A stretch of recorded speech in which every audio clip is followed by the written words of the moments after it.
And good evening, ladies and gents, wherever you may be around the world, and welcome to Splendid Isolation number 78. How many fucking times do I do that? Yeah.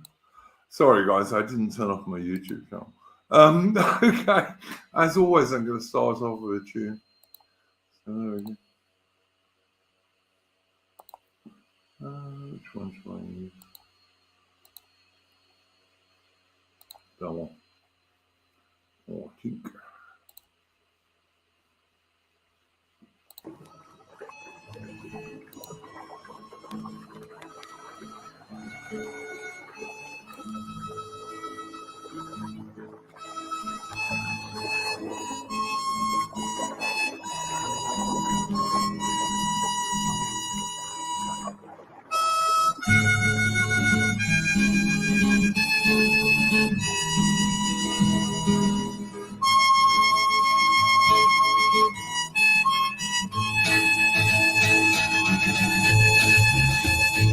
If you look across the river, you'll find a friendly face.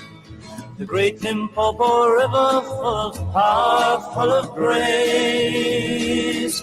It forms a common boundary between you and me. Yes, south from the Zambezi to Rhodesia by the sea.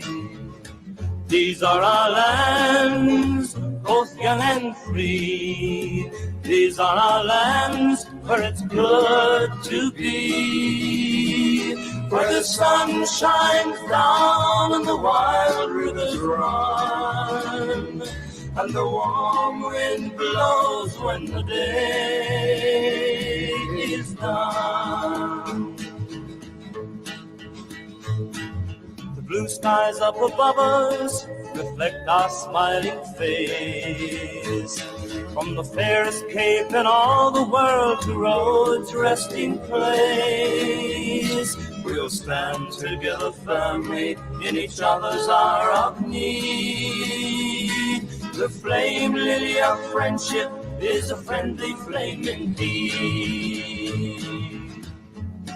These are our lands, both young and free. These are our lands, where it's good to be, where the sun shines down and the wild rivers run, and the warm wind blows when the day is done. In Yenga's mighty forest, the Golden City mines, the valley of 1,000 hills, the Reba's power lines. These are just a part of two proud and mighty lands, helping one another with strong and willing hands. These are our lands, both young and free. These are our lands where it's good to be, where the sun shines down and the wild rivers run, and the warm wind blows when the day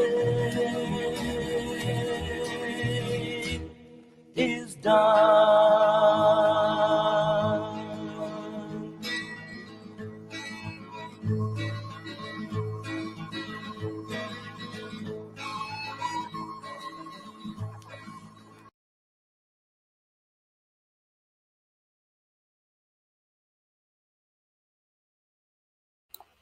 Okay, that was a Rhodesia, South Africa friendship song from the 1960s.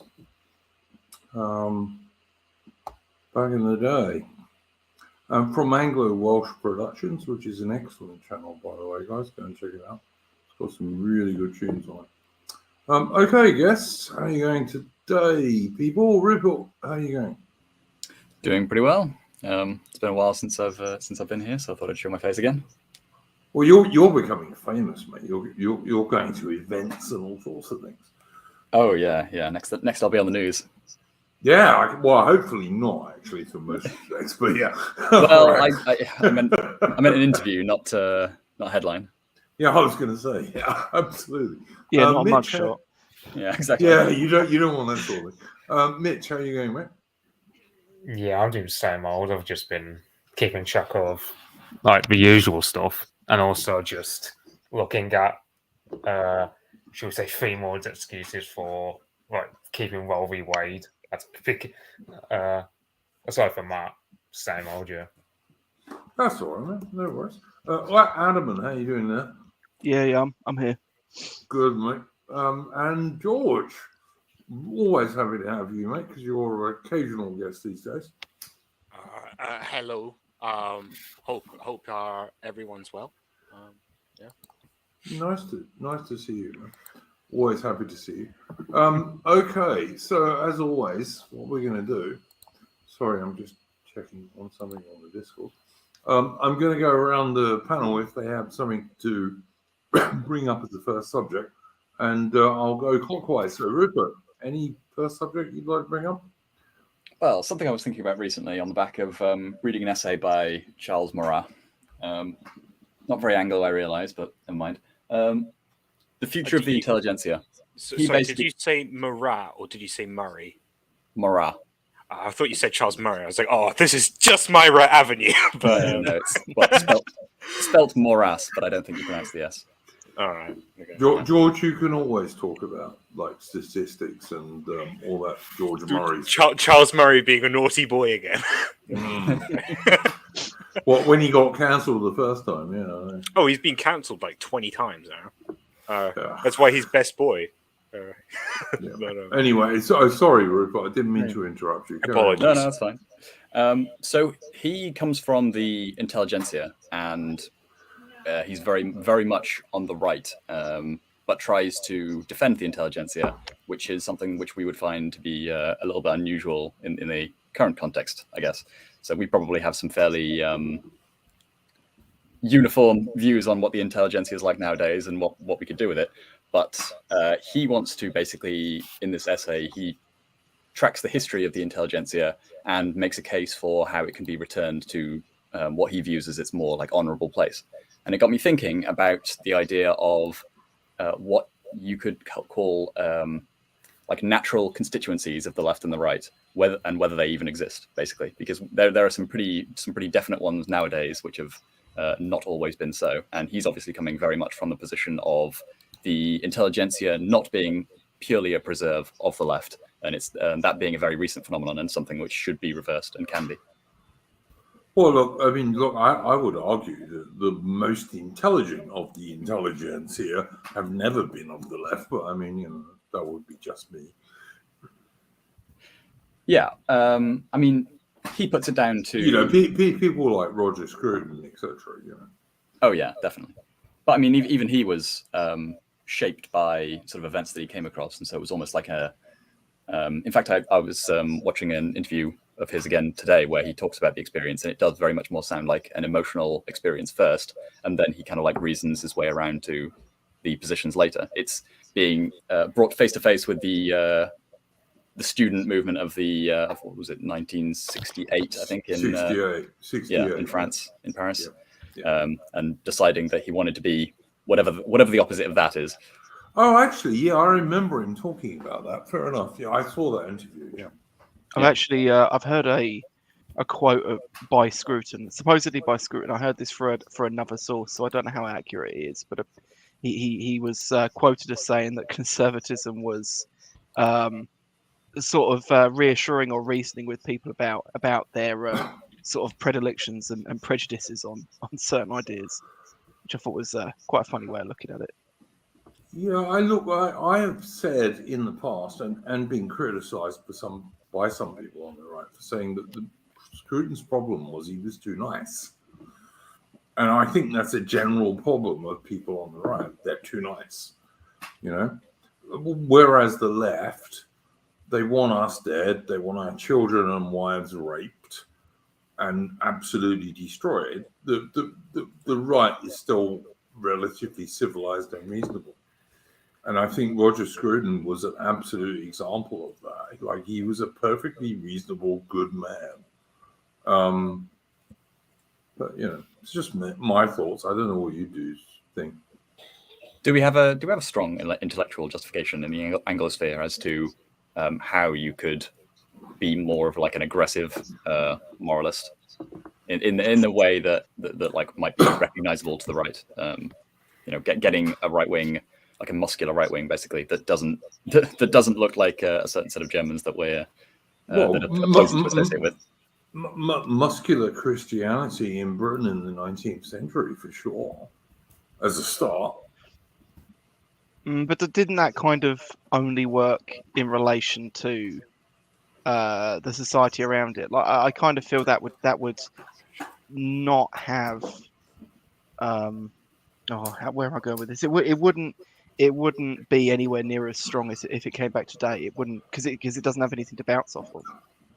Well, no, but it would be something that would appeal to a lot of young men who would like to be strong young men, because young men want to be strong young men. It's just a natural thing, isn't it? Well, we like to think so. I don't. Yeah. Well, look, I drag too many black pills in too early. Well, all right.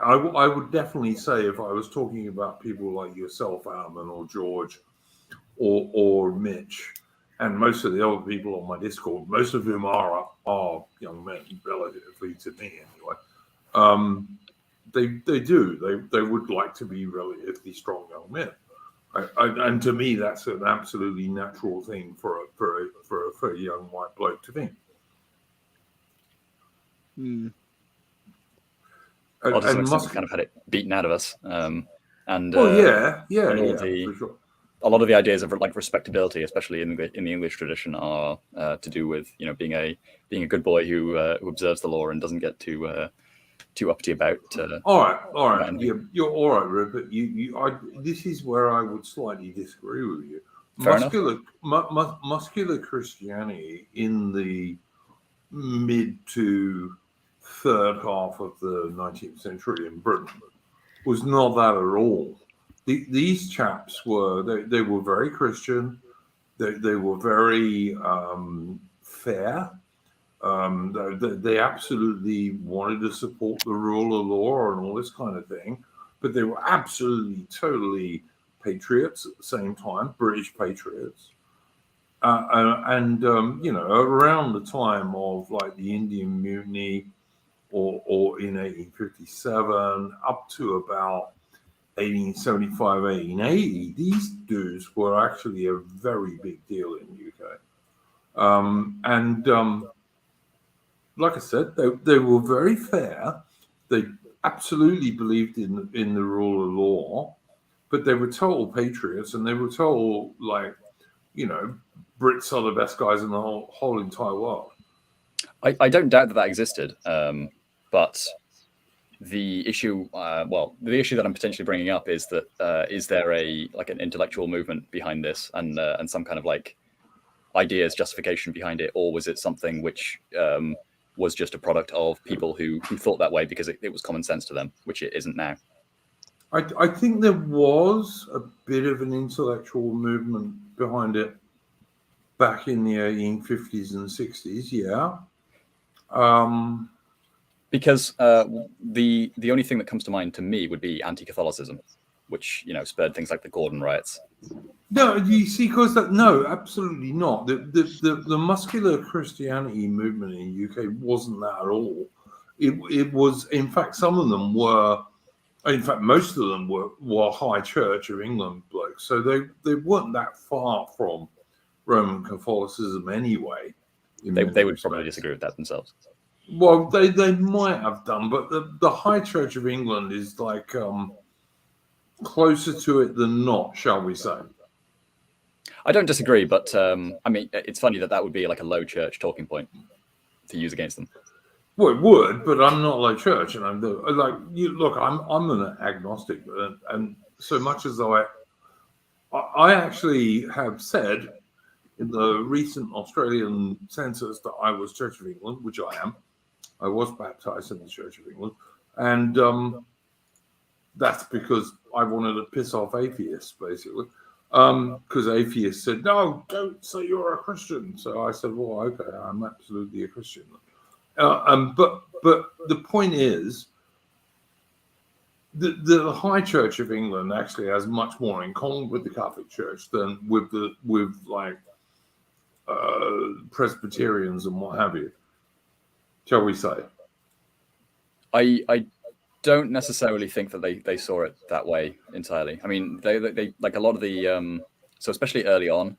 Okay, a better like way of illustrating my point would be the Glorious Revolution, because that's one of the times where you get the Whigs and the Tories on the same page, and what the Whigs are getting out of it is a little bit more obvious. But what the Tories are getting out of it is that they're basically motivated in that case by anti-Catholic sentiment, and they just hated the idea of being ruled by Catholics, and that's how they were all right. And if you go back in British history to Queen Elizabeth I and Bloody Mary and what have you, yeah, absolutely, you can see where that comes from, can't you?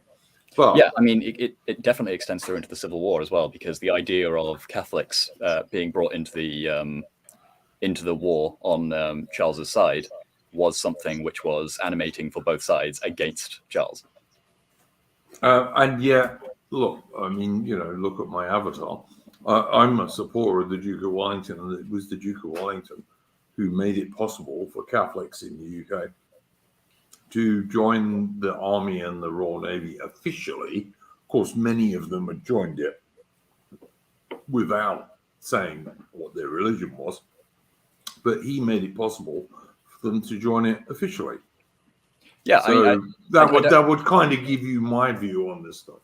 Yeah, I don't disagree. I mean, I'm with. I think I'm broadly with Castlereagh on the idea that there should have been emancipation of Catholics, at least to some extent, much earlier, and that was one of the big things that he thought was a failing of Irish policy. But I just don't. Well, I mean, just observing the facts as I see them, anti-Catholicism was just like a very animating force in British politics and British religious life as it pertained to politics. But only really up to the maybe mid-18th century, not much beyond that, mate. Yeah, no, I wouldn't. I think so. Yeah, I would agree.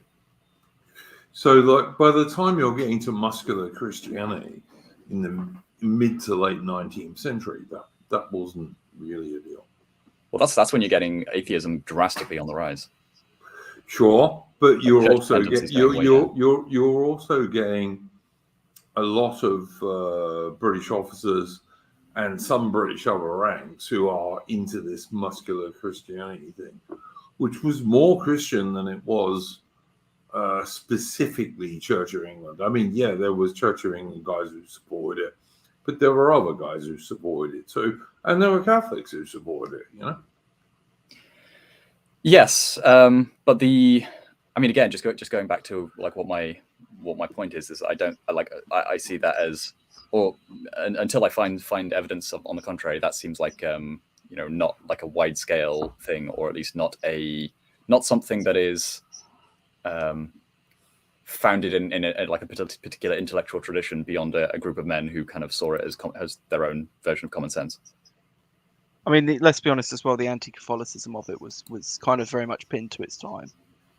It was kind of the anti-Catholicism within it was kind of pinned to its time. If you were to bring a movement like that back now, it would have markedly different ideas of who is the opposition and who's a friend. Ultimately, 100%.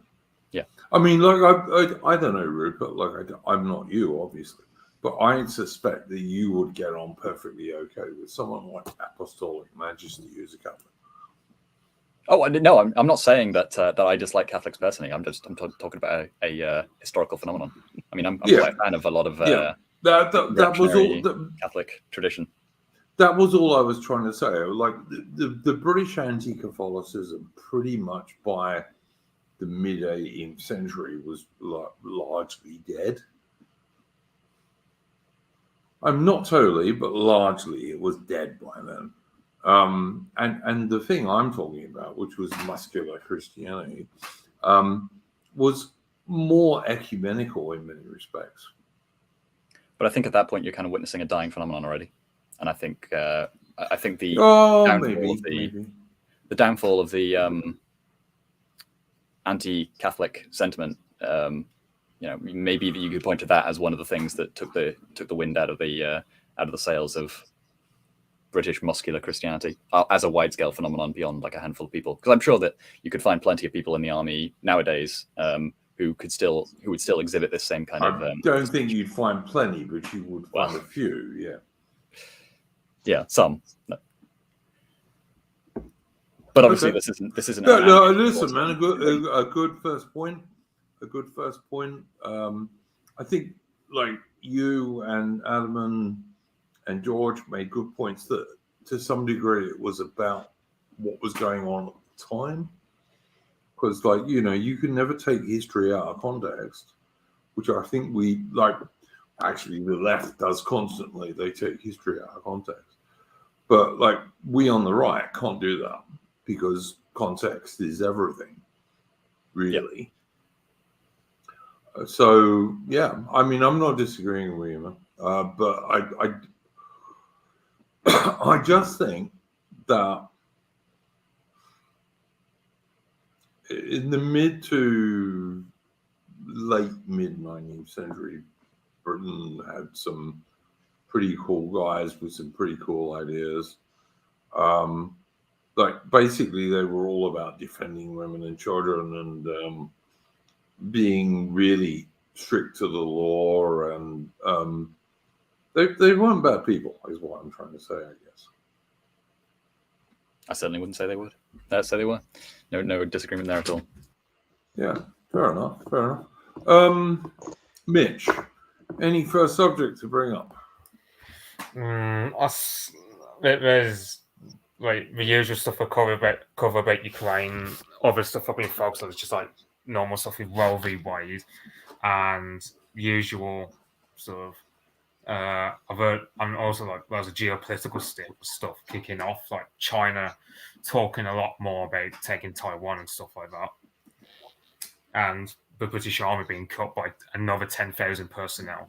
Yeah, I know. I saw that. Yeah, that's 70,000 regulars. Britain was last that small in about 1690. Jesus Christ! It's not just that. I mean, Liz Truss was defending it, but then you've got her, who is warmongering. She equally wants to start a war with Russia at the same time, and she's going to cut the British Army by another 10,000 men. Women do not do logic. Yeah, this is the same woman that didn't even realize Rostov on Don and Voronezh were even inside Russia. She thought they were in Ukraine, so she doesn't even know geography, which begs the question: why is she even foreign secretary to begin with? But yeah. Just you guys are forgetting the most important piece of the puzzle. The most important piece of the puzzle is that she is the favorite to replace Boris Johnson. Hail Liz Truss. Yeah. The next Thatcherite.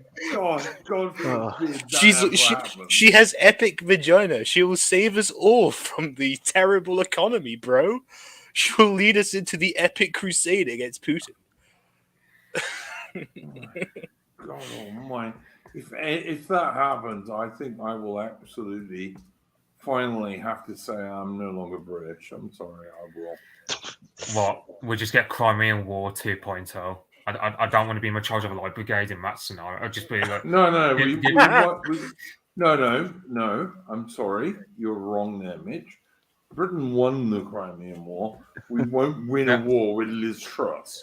Yeah. No. Do you reckon Liz Truss saw Avengers Endgame and was like, "Oh, I know what to do," and parachutes an entire regiment of women there, and they'd still get massacred in the first minute? I mean, I'd love Britain to actually drop a brigade of feminists on Ukraine and all of them to get killed. That would do Britain enormous good. But that's just me, Send in the trans. I'm kidding. I do not advocate sending women to the front line. I don't. If we want to win a war, to clarify, Susan Wojcicki. To clarify, no, Susan. To just get the truth, I would like to point out to you, Susan, that I would never send a brigade of women to war if my country actually wanted to win a war. But to get rid of those women, yeah, I absolutely would send them because they'll all die, every single one of them. Because women are useless soldiers. They're absolutely useless soldiers. Yeah, like honestly, you'd be better off having a battalion of little dogs. They'd be more fierce. And I do mean little dogs, like Just like that, the stream is dead. Yeah. Sorry, mate. I've got my limits. I really do. I was more sort of thinking about like, you know, that like they send in the landing craft, it comes down, and like you get a bunch of like strong women who are like, you know, they're rushing in, and someone's like in the back playing like the Avengers theme track, and they're like going, "Yeah, we're gonna kick some Russian ass," and then like a train just drops a bomb. then there's like 2 machine guns. Then there's 2 machine guns, and they just shred them all. And there's half bits of women all over the place. It'd be so funny. It's just triumphant music still playing in the background. Yeah. Da, da, da, da, da. Just send Gina Carano. I think Duke will love that. Yeah, no, I did speak about this earlier, but yeah. No, I'm sorry, guys. Like, honestly, women are shit soldiers. They're just crap. As soldiers, women are like lumps of shit, but less useful. I regret bringing this up.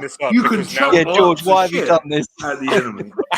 Because now that this basically, I've sacrificed half the stream to Duke going on women shouldn't be in the military, rant number 2,853. Well, yeah, absolutely. I'm not gonna lie, guys.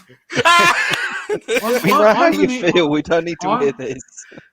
I am an Englishman. What is that going to do with anything? Well, I'm an Englishman and I'm a Briton, so I don't lie. And women are shit soldiers. They just are. They shouldn't be in the military. MP, I object to women being in the military. My reasoning is I am an Englishman. Regards, Sign Duke. Not gonna lie. George, like, you know what? 50 years ago, that would have been a good enough reason, and you can't remember. I don't think it. I beg your pardon. Are you telling me 50, 60 years ago that would not have been a good enough reason? And also, someone could have said the same thing and said, "I'm a Scotsman." No, it's more to do with the fact that, like, I don't think anyone at any time would have considered that valid reasoning, unless you're like king.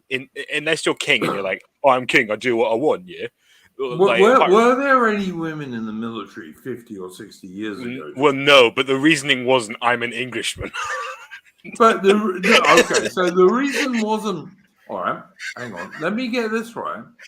The reasoning back then was I'm an Englishman. I'm a Scotsman. No! No, let me finish. I'm an Englishman. I'm a Scotsman. I'm a Welshman. I'm a Northern Irishman. All right? And all of those people would have agreed on that, not because they were that nationality, just because women are shit as soldiers. Right. They just are. Right, exactly. So it's completely pointless to say I am an Englishman. It means nothing. No, it annoys the left. It's well worth doing because it like really makes them lose their shit. To be honest, that's why I do it. It's look, every single no leftist is watching this though. Well, one hopes. But every single sane man knows that women are shit soldiers. Every sane man knows that. We have now discovered the Duke's true motives are own the libs, lol. There you go. Take the piss out of me if you like.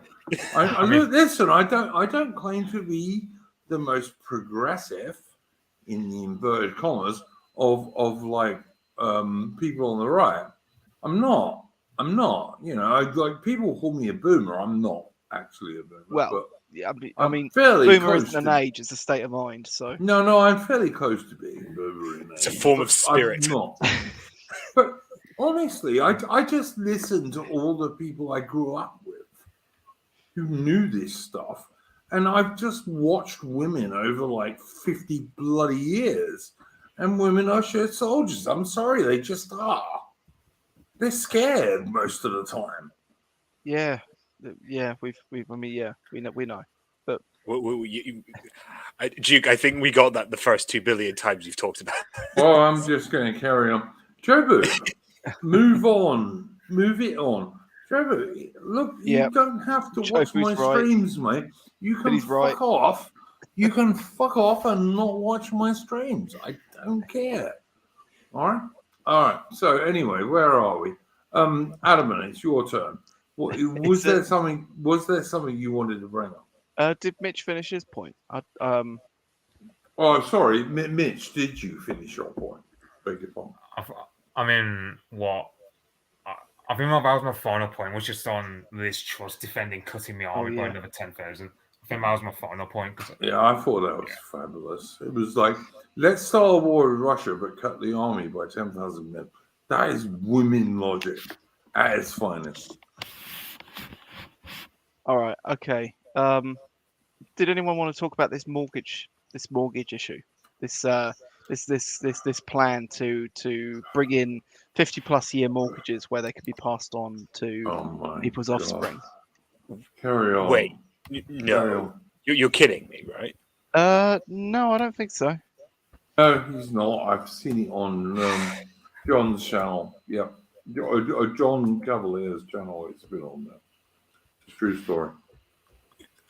The vote-winning Tories. Yeah. Hey, guys, you know how we're like, you know how we're like really struggling with like young people voting for us and like people who are struggling to buy houses. You know what was really what's really gonna win them over? How about we make them pay for their parents' mortgages?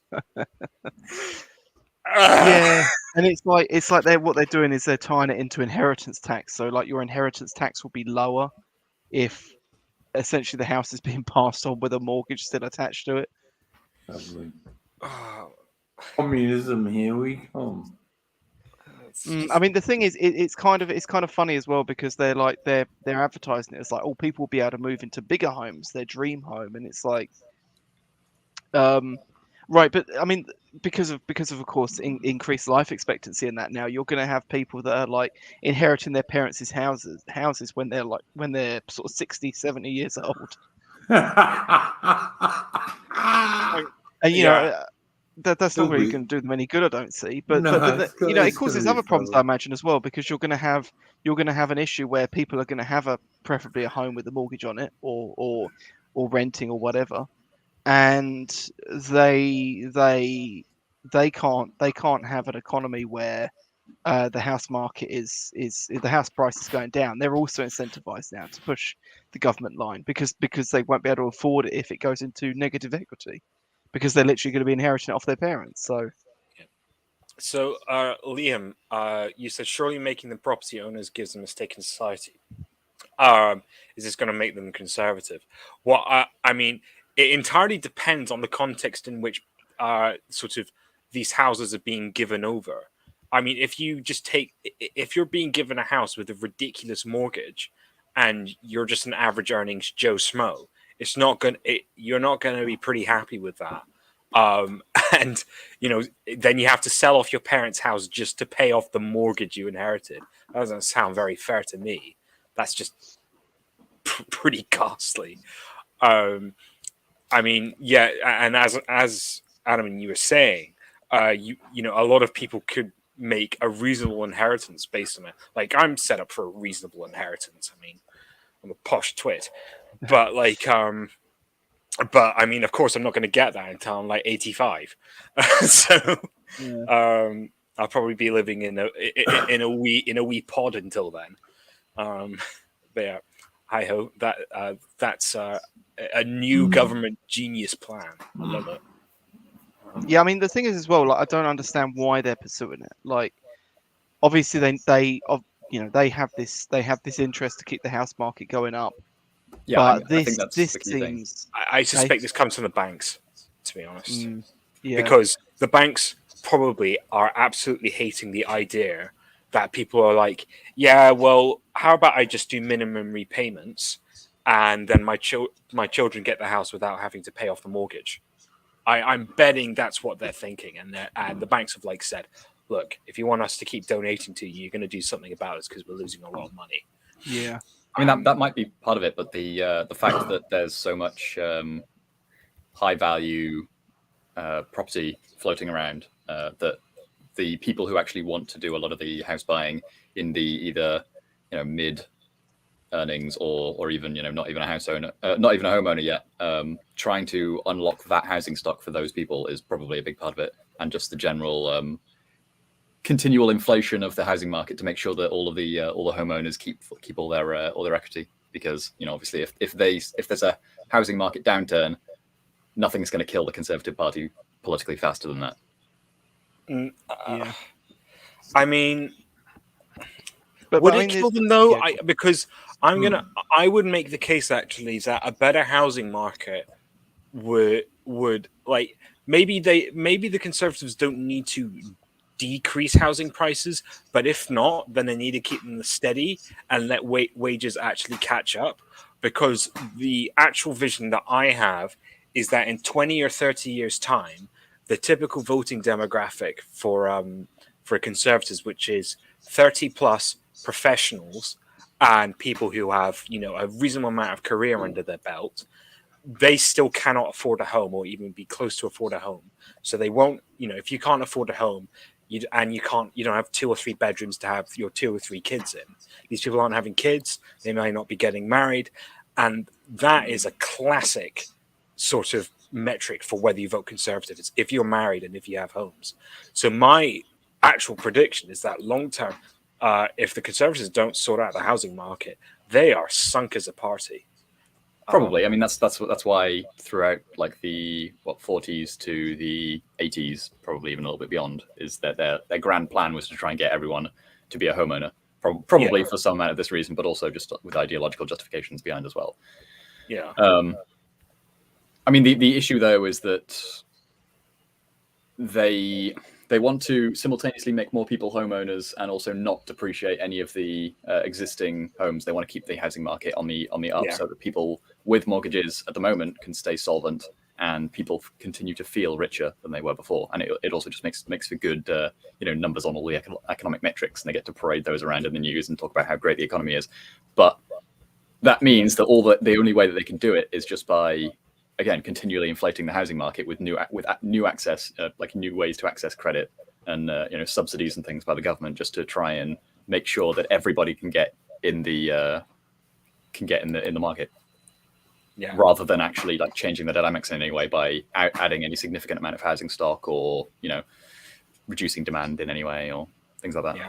All right, Liam asks, but will wages catch up before the end of the election cycle? No way in hell. No. The only way, like, if the government tomorrow completely froze immigration and kept current labor law protections in place, I could foresee wages reaching so in 1980, the average UK wage was about a third of the UK house of the average UK house price.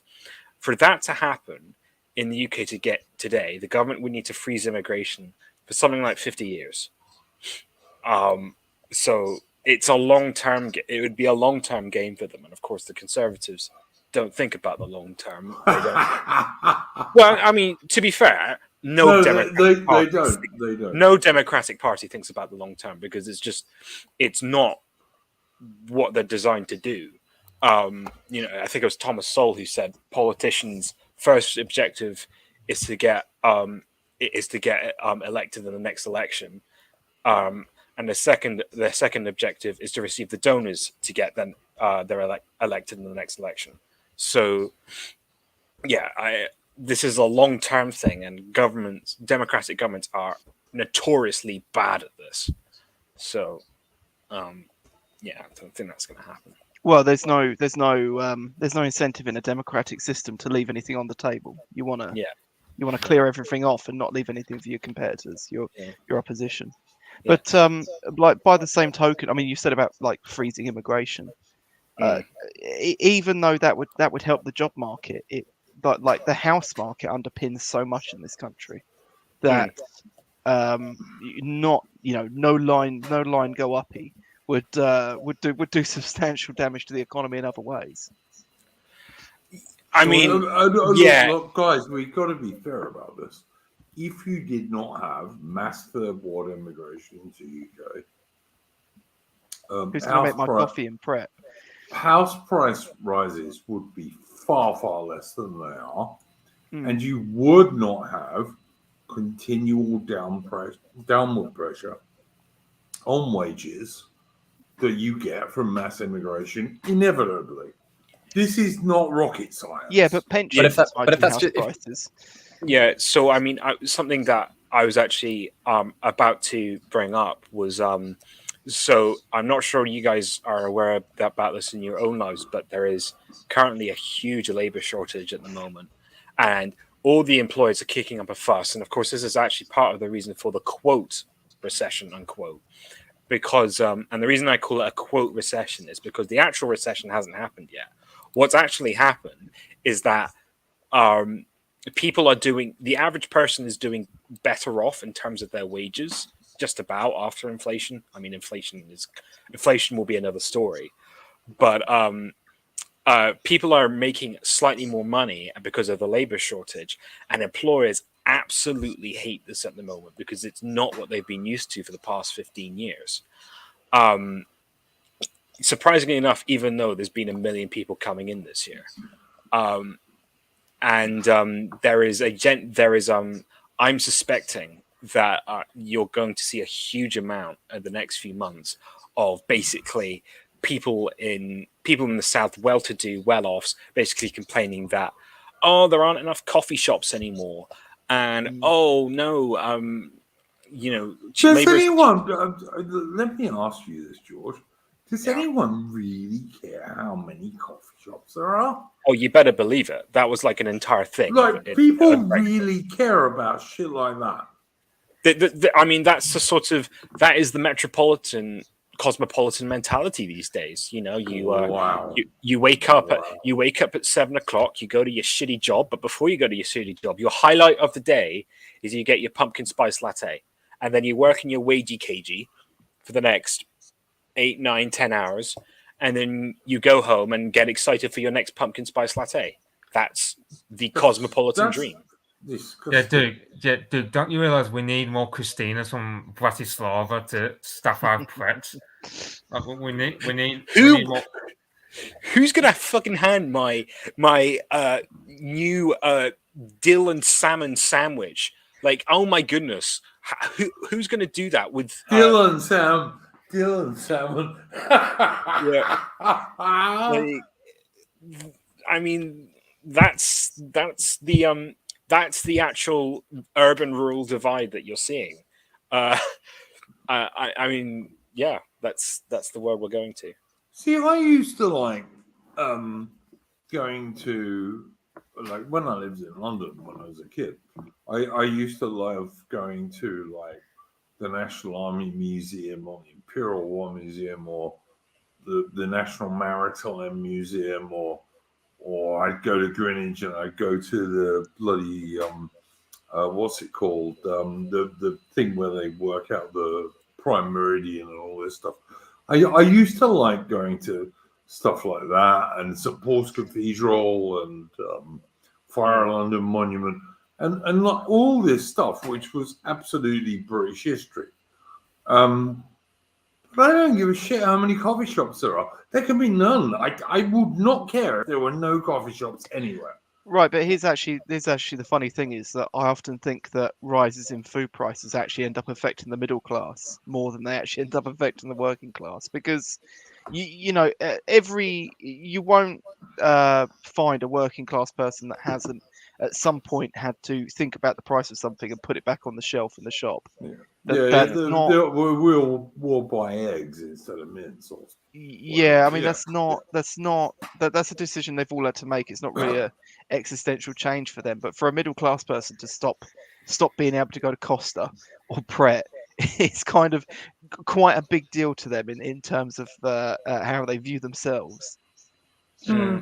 Yeah. All right. Look, I- before we move on, because this is like coming close to something I would like our stream to address this week. But before we do, I need to ask Adam, do you have a first subject to bring up? And then I've got to ask George the same thing. I just Yeah. before we move on. Sorry, mate. I just wanted Yeah, to quickly carry on, answer. George. I just wanted to quickly answer No Name's question. How can there be such a labour shortage when the Tories let in 1 million people into the country in 1 year? Were they all fake refugees and catatonic retards? The answer to that is largely yes. Yeah, they Funnily enough, they don't do any work, basically. funnily enough, because I covered, I looked through the report about that, and like the amount of sort of like, you know, these people are Ukrainian refugees, these people are here on like temporary stay, these people are, quote, studying, etc., has been astronomical. I think it was something between a third and half of all people were either temporary visas. Aren't they helping Britain so much? Yeah, I mean, I mean, yeah, it's just absolutely extraordinary contributions. Being a Ukrainian refugee, what an honor. I mean, that brings that makes people so much wealthier just having your Ukrainian skirt. George, I'm going to come back to you in a minute. Sure, no problem. But before I do, I have to ask Armin, did you have a first subject to bring up this evening? That was it. The 50-year mortgages. Yeah, I mean, look, it's insanity. It's just insanity. It really is, and I think all of us know it is. I mean, how is that a good thing for anyone in Britain? It's not. Well, I mean that's the thing, though. It is to a certain not insignificant category of people that are already homeowners and benefit from the fact that the housing market is inflated. All right. If you're if you're getting a mortgage, let us say, and be generous here, 25 as a bloke, a 50-year mortgage means you'll own that when you're 70, if you get to 70. You're starting from the wrong perspective. You're starting from the perspective of the people who get screwed from this. I mean, that's the thing. I mean, so I'm not starting from this perspective of young people joining it now. Then what's Duke being silly about? They're not the people who benefit most from this. Is what I'm saying. I mean, they might benefit. No. I'm not suggesting that, because like loads of things Britain doesn't help most people. What I'm trying to say is, average young people. Let's say you're 25 and you're starting a family. All right, you're a 25-year-old bloke and you found a decent girl and you're going to start a family, and you get a 50-year mortgage. I know it's outrageous. You're describing my situation basically, but what I'm saying is that is not who is benefiting. Like, those are the people who are getting screwed by the current situation. Okay, and this is like a stopgap measure. Who's benefiting, Rupert? I don't know, like 40 somethings who already have a fairly nice house and are seeing their like investment portfolio increase dramatically. Why is that helping them? Because it increases the value of their properties. Yeah. Oh, okay. Right. Oh, when I actually did some research into birth rates and fertility rates and that, one of the things that kept popping up was that obviously fertility rates can be tied to house prices. So when the house prices are going up, fertility rates go down for people that don't own a home yet, but they actually go up for people that do own homes. So all the 70-year-olds will see a spike in something probably. Yeah, I mean the same kind of thing goes for consumer sentiment as well, which the government definitely cares about, because that's seen as a marker of like how well the economy is going to be doing in the immediate future. And people just feel better basically about their current situation if their own personal line go up, even if it's, you know, not necessarily like money in their pocket anyway. It's just like their investment portfolio that they don't intend to liquidate, but makes them feel good anyway, because now their home's worth 10% more than it was. But excuse me, Rupert, like at least half of the British population don't have an investment portfolio. In fact, probably 3/4 of them don't. I'm not so sure about that actually. That's actually not true anymore, because and this is actually something that I'm actually quite in favor of. The government has made it, I think it was 10 or 20 years ago, compulsory for employers to contribute to employees' pensions. And so actually quite a lot of people who are slightly older than me, in fact, just basically everyone who's has some kind of pension at the moment. And the reason I think that is because the government is planning to cut back pensions soon enough. Well, And yeah, they want- absolutely. That's Yeah, because certain. they can't afford it anymore. Yes. I mean, it also helps fluff up the financial markets even more. Yeah, of course. Yeah, so I mean, a lot of people do have portfolios these days. I mean, all I'm saying is, unless things have changed enormously from when I lived there, and whilst I accept they have to some degree, not this much, 50% of British people have no portfolio of anything. Just a quick Google suggested that 65% of British households are homeowners. Well, yeah, sure, okay, I'll agree with that. But is that a British government figure? Because according to the British government, there's only, I don't know, what's British inflation these days according to the British government? Well, 65% is probably accurate, but you got to remember we've got an aging population, so yeah, there's going to be quite a few sort of 60-plussers who own their own homes, and probably quite a few people over 40 that own their own homes, and a good chunk of over 30s, and then obviously it's going to plummet off sort of after that. I mean, the housing issues are something we're probably not going to see the full extent of for like another 20 years, or it's speeding up, so maybe sooner. No, I totally agree with you, but all I'm saying is, what's the British government official inflation figure at the moment? Someone in the chat saying it's 9%. It's a little more than that, I think. It was published by the Bank of England a few days ago at 9.2%. Yeah, which if I'm not mistaken, is really closer to 12.5. But okay, it depends, because there is two measures of inflation you can use. There's the retail price index and the consumer price index. And the main difference between the consumer price index and the retail price index is that retail price index contains house prices.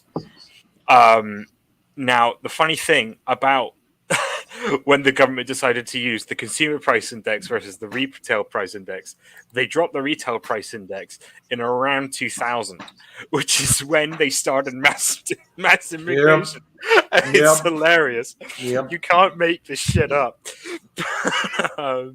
I mean, also there's I don't know what the official reason was for dropping it, but basically they dropped it. They dropped housing from it because it was screwing up their numbers. Basically, they were consistently missing their targets, so they just decided to take out the bit that was causing the most trouble for their targets. And then all of a sudden they were actually able to hit their targets. Funny that. Yeah, I mean, yes. So that's one of the main things, because I mean, honestly, anyone who believes who believes the government figures for inflation at the moment is an insane idiot, basically. In every single Western country, they have been artificially lowered. And I reckon that the vast majority of Western countries are already on 12 to 15% inflation. And next year, we're going to be on 20 to 25%. And if you don't think that, and you don't if you have enough money to make any difference, and many people, doesn't matter because they don't have enough money to do anything about any of that. But if you do have enough money to do anything about that, and you don't change what you're doing over the next 6 months, you're an idiot, mate. And of course, every time they drag up interest rates by a paltry, 0.5% or usually a lot less, you get a bunch of leftist well, I was going to say something more rude then, but leftist intellectual types decrying it as this horrific move to like prop up the rich or something. When it's actually kind of the opposite, but you know. Yeah. But George is getting called out in chat. Royal Biscuit says, George, people can opt out of those pensions. This economy may cause people to pull out of pensions. This may land the government with a load of people without any savings at retirement. Perfectly possible. That's the thing, because I mean that is true. People can opt out of those pensions, but most people don't, because it's part of these economic policies that have come out since a behavioral economist in 2009, which is basically called nudging, which is basically when you make people you make the default a certain state, so that people will like go, oh, but I'll have to do a bunch of paperwork to get out of it. The classic example is organ donation. So switching to the default to make people donate to donate their organs by default means that more organs get donated by something like 80 or 90%, and that's because bit vicious that really. Yeah, well, yeah, but it's been done by a bunch of countries because it works, and the main reason is, and a lot of people go, oh, but I don't want to opt out of that because I'll have to do a bunch of paperwork. So, I mean, I'm an organ donor, and I'm not. I mean, I signed up to that willingly, and the idea that the government could just harvest my organs without my consent is quite a concerning thing. But all my organs will be ruined by the time the government gets them. So there you go. They'll still use them for research purposes. No, let them do that. I don't care. But like, they'll all be ruined. You can't transplant them to anyone. Too much alcohol, too much cigarettes, too much life. Royal Biscuits follows up. He said, George, those who are really struggling will watch every penny. A quick phone call won't stop them. It's the George Economics Hour.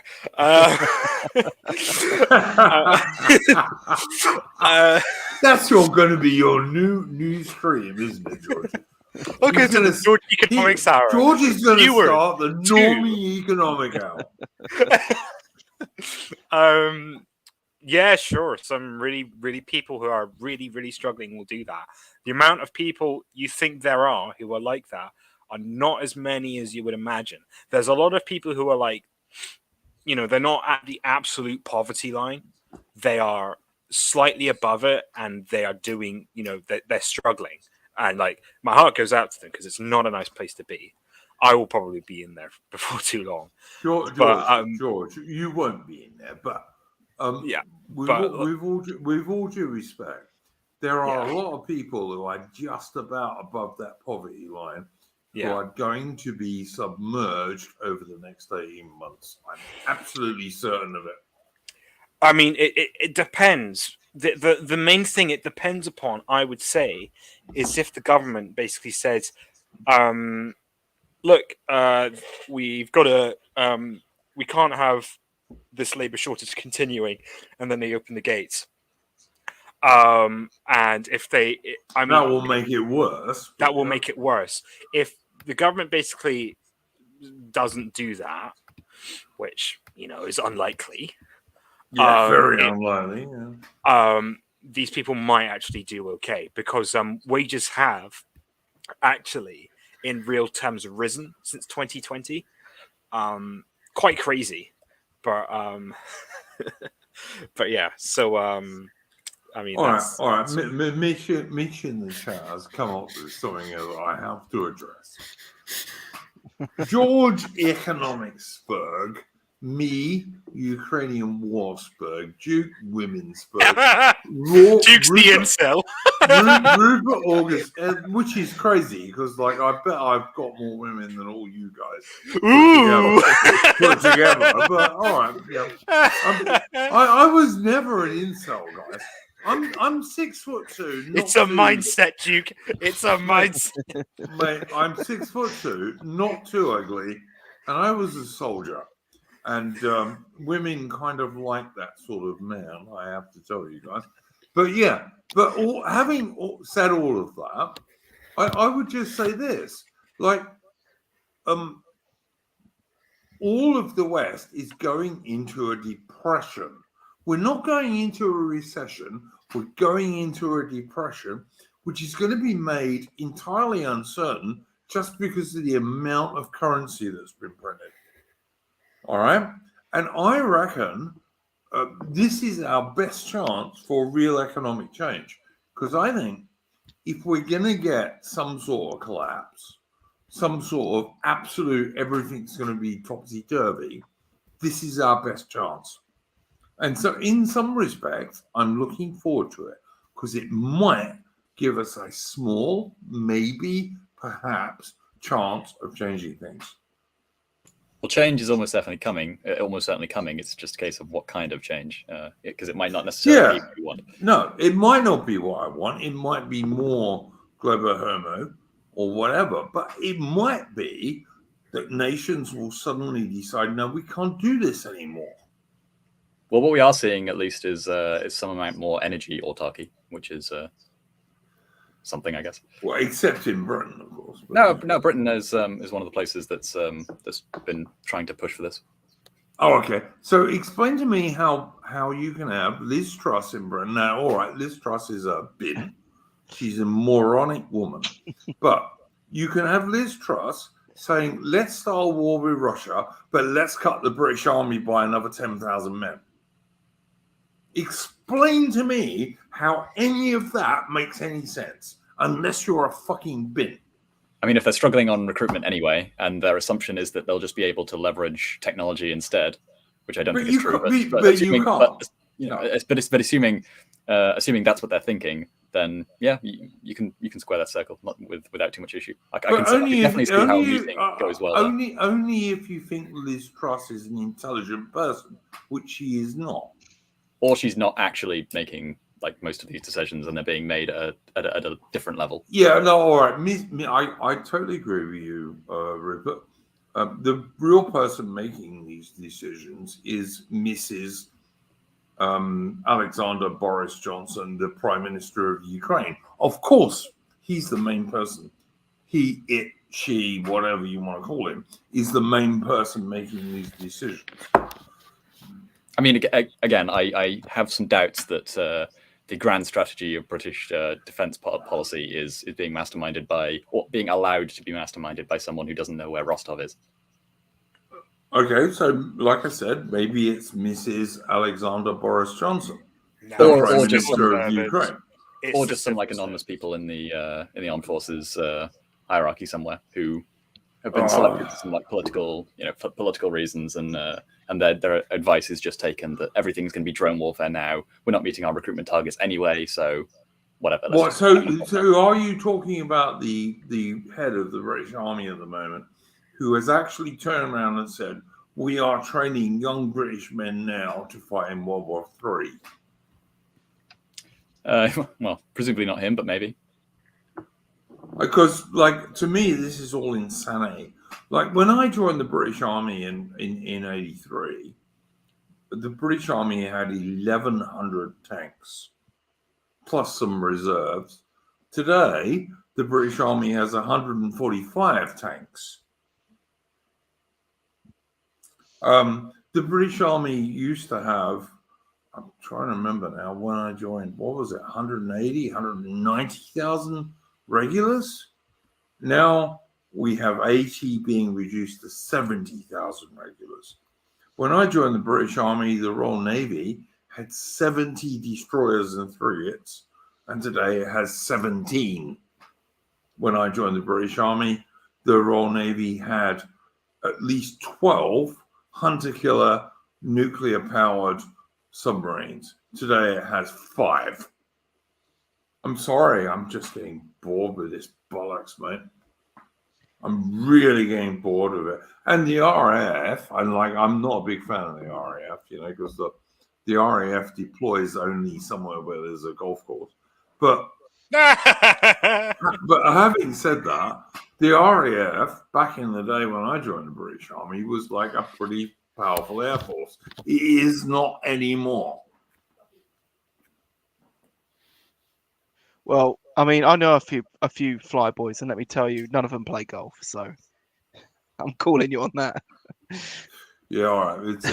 It's a British Army. It's a British Army. Yeah, joke, I'm aware. Like every British Army soldier always talks about.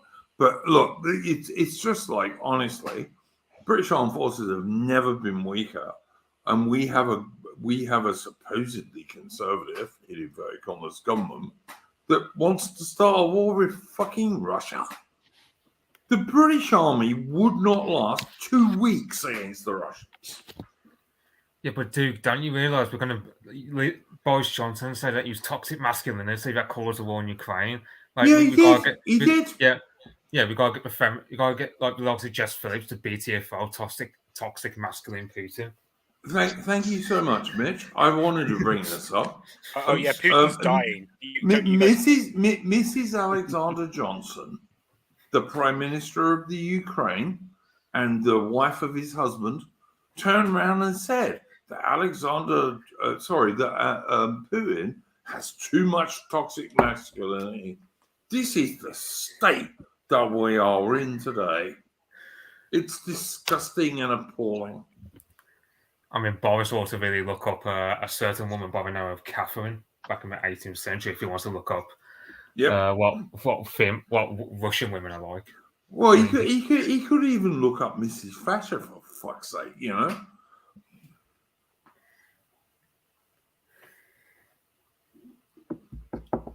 I'm sorry. Yeah. I mean, this is like the Johnson. I will for a long time. I thought there's no one to replace Johnson, but he's got to go. He's got to go, and the quicker he goes, the better.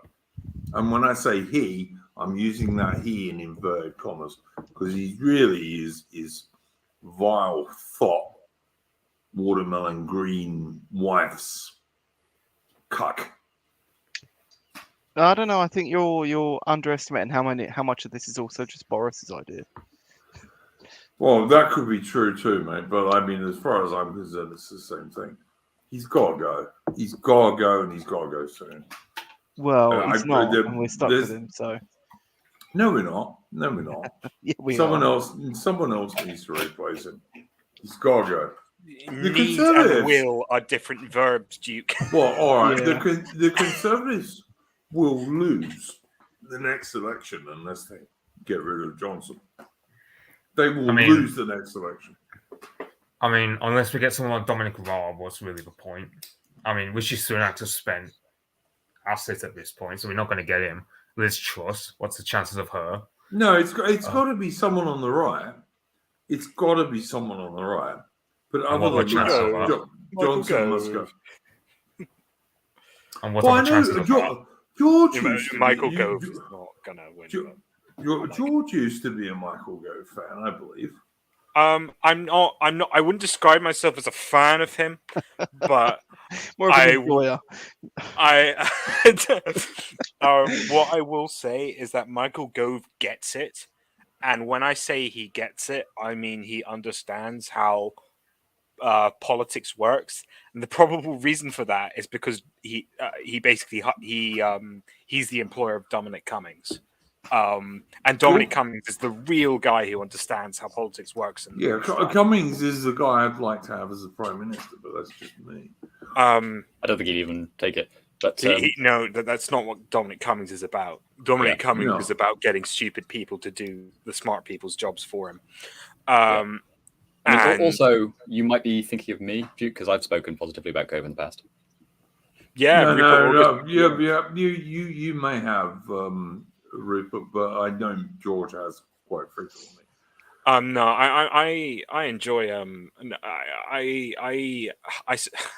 don't enjoy Michael Gove, but I accept that he is an able and possibly the best character for the job. At least as it comes. For God's sake, let's have him instead of Johnson. Well, if he can't be any worse, let's have him. To be fair, though, go back 12 years and people thought there was a hope in David Davis, but look at him now. Oh God. Yeah. I mean, honestly, if we could have had anyone, it'd probably be Ian Duncan Smith. I mean, he's not the worst of them, but I mean, it's kind of past that time now, and the front bench of the Tories I think a lot of people seem to live under the idea that the Tories are like a unified party, and that the front bench isn't basically its own autonomous thing. The backbenchers can basically think whatever they want to think. You know, you can get some liberals in there, you can get some crazies, and then you can get some common sense groupers. But the front bench have been, at least since David Cameron, completely united on their vision. And the whips, and they employ their whips to make sure that anyone who gets into the front bench is ruthlessly screened to be as basic bitch Cameroonian Tory as they can be. How can And they that will allow a bit work? of variance. George, how can that work with somebody like what's his name, the leader of the House of Commons, Jacob Rees-Mogg. Yeah, how can that work? Jacob Rees-Mogg is absolutely a part of that.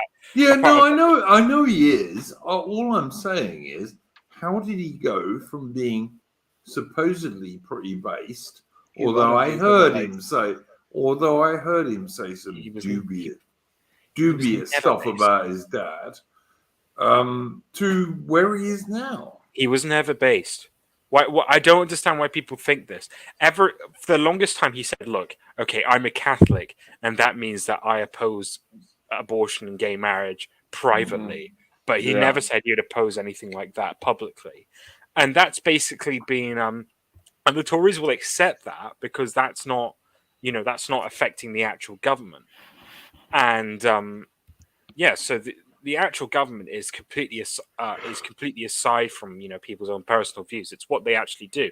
And Jacob Rees-Mogg is the perfect Tory because he's all sorts of like, thank you, right honourable gentleman, blah blah blah.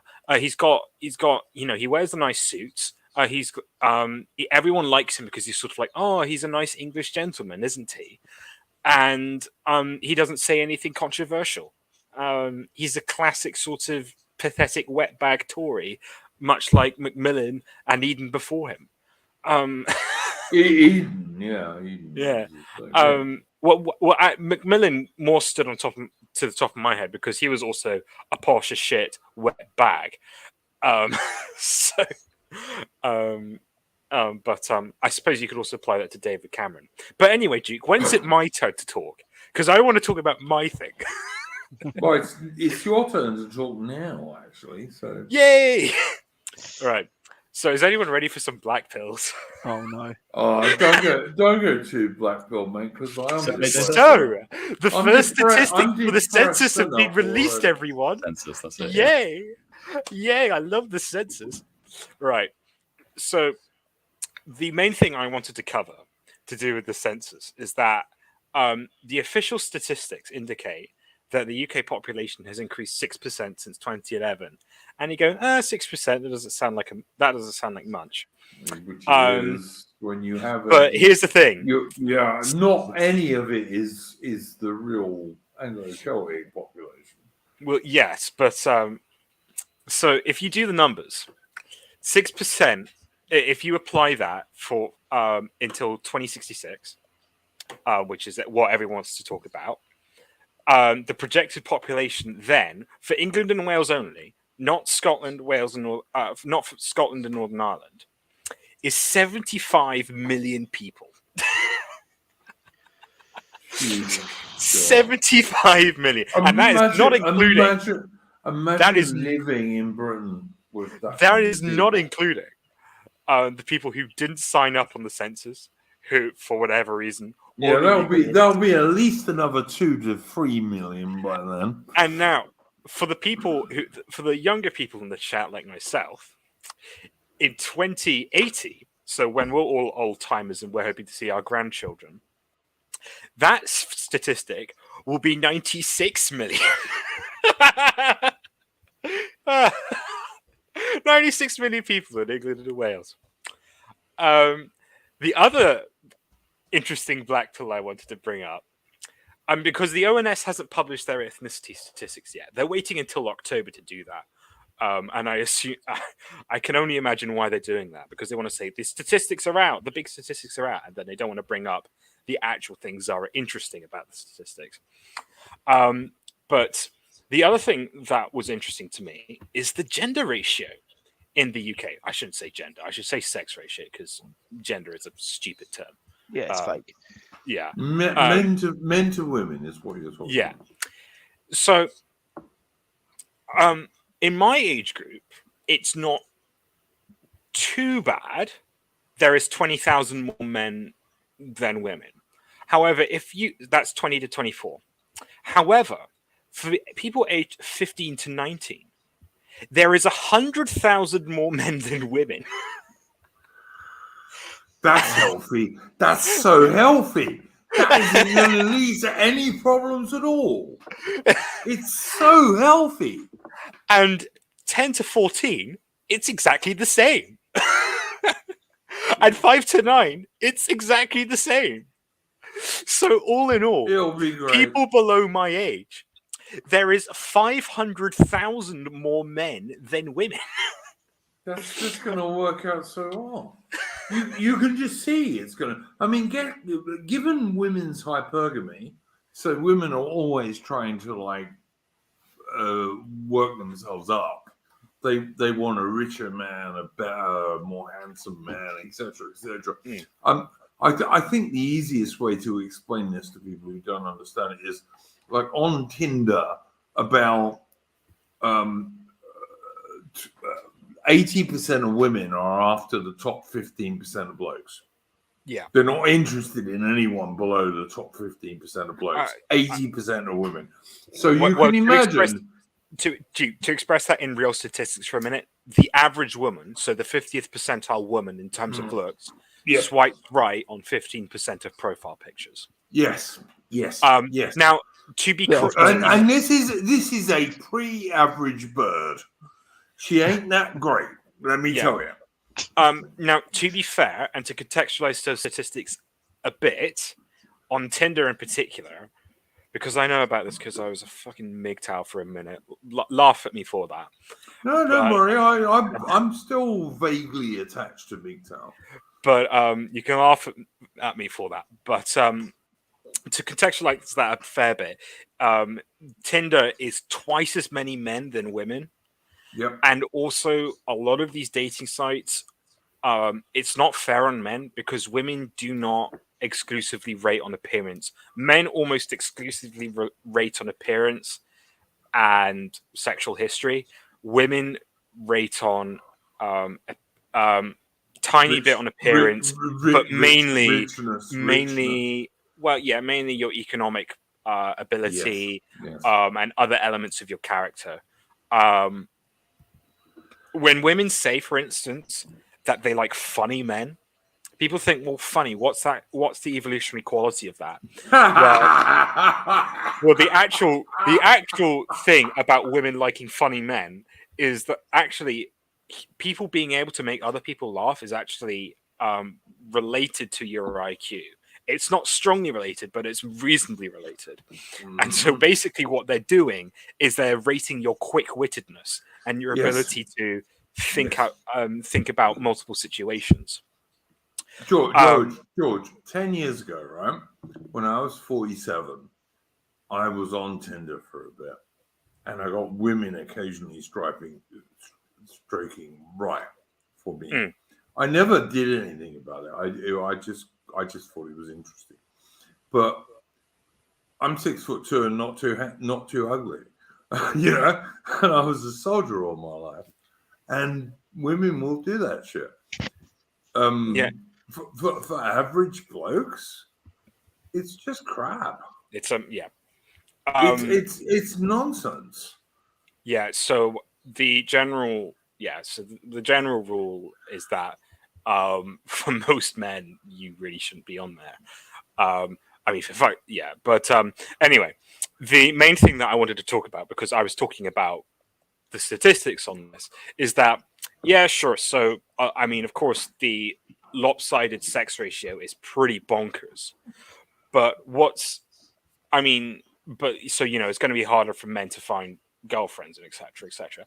But what's actually even more pressing is that a lot of and something that people forget is that when men can't get girlfriends, typically what happens is societal violence, Yep. and this is a real thing. So, like, aside from the two strongest predictors of violent crime in most Western societies, which is economic inequality and ethnic diversity, which everyone knows about, you know, sort of pretty.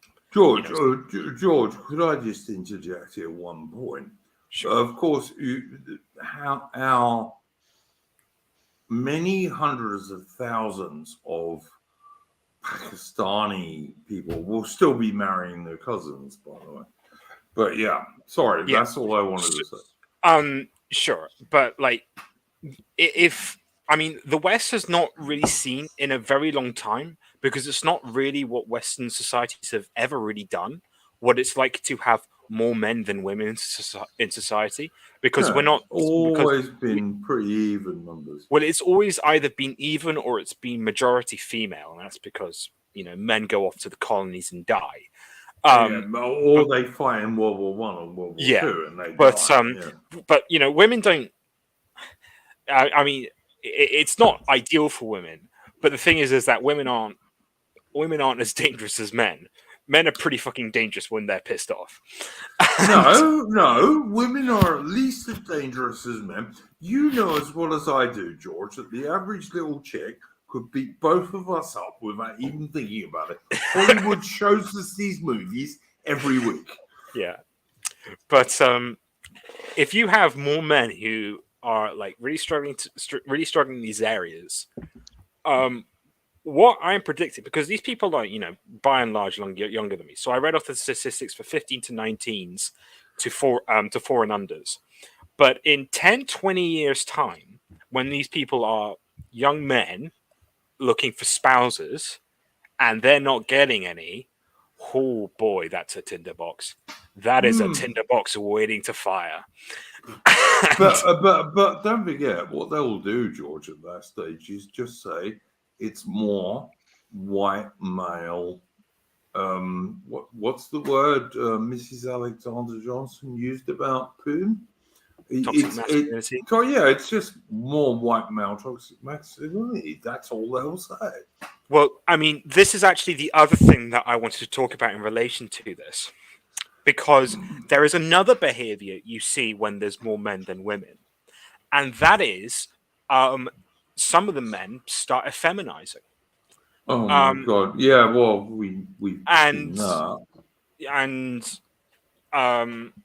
and so you can get certain traits like so there was those famous rat studies back in the 1960s called and a specific subset of the rats in these environments in which you get huge populations. You're going to talk about gay rats now, aren't you? I'm going to talk about the beautiful. They were called the beautiful ones by researchers, and these were basically rats who stopped being interested in women. There were occasions in which they chewed off their own genitals, and they disengaged. The reason they were called the beautiful ones is because they were groomed so well that they were typically regarded as more pretty, or they had better coats than the females. And of course, females are rats. George, are you sure these are rats, or were they from Mouse Utopia? It was Mouse Utopia.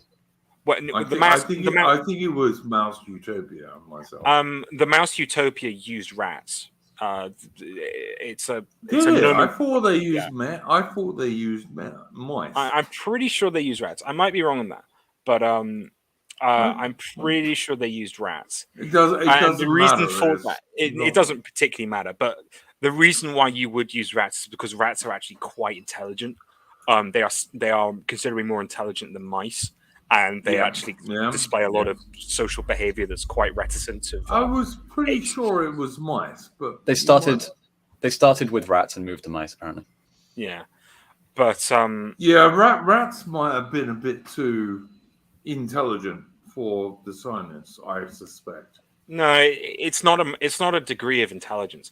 For people who don't understand, so basically the experiment was that I know the experiment. No, I'm explaining to the audience. So basically, what happened was they basically said the experimenter, I forgot his name, but he was absolutely genius. Mouse Utopia. Yeah, but he was an absolute genius. And he basically said, okay, look, the human population is growing considerably. I What would should have shot. I would have hold shot on, him, but Duke. then Let me I. explain. Let me No, explain the hang sentence. on. Look, just let me say one thing.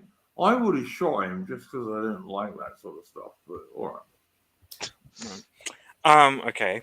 But he basically said, well, look, why don't we, Calhoun, that's it. Thank you, No Name. He basically said, okay, well, what would happen if I see mammals, if I put mammals in the same spot? I give them enough food. They all had enough food throughout the experiment. And they all had enough water and etc., which is perfect breeding conditions under traditional biological theory. Traditional biological theory says if there are enough resources, the population will grow. And it did for the first 2 generations. And then it stopped. And seemingly, people, the rats or mice, depending on what stage it was, seemed to have just stopped breeding altogether at one point, and the entire nest died out. And a lot of these subjects displayed behavior which is not entirely uncommon in modern human populations. Females become gang worthy and start. I think there were female cliques that started basically competing with males. Males started basically becoming either sexual reproducers or rejects from society as a whole. And of course, I described already the beautiful ones, which are basically tranny rats, to be frank. So, yeah. But one of the occurrences that did happen was that mice, for instance, female mice would kill their own children. A lot. A lot of really, really spooky shit happened in that experiment. But I don't know how I quite got here. But yes, a lot of we're in for some interesting times with population density and the completely bonkers population growth the UK has seen in the past 10 years. So, And the insane UK government policies. yeah, but that's been George's economics hour with a side of black pills. Please rate 5 stars, and come back for more when the new data from the census comes out. As I just said, George, as an Englishman, I don't like being cruel to animals. It's not something we naturally do. Well, that's the thing. Is No. that they didn't know what the outcome was going to be, and in theory, it's like the opposite of being cruel to animals. It's giving them everything that they need in the quantities that they want them, and presenting them with no threats to their life and no predators. Yeah, but even common sense will tell you that that's going to go wrong very quickly. Would it? Yeah, common sense. To me, anyway.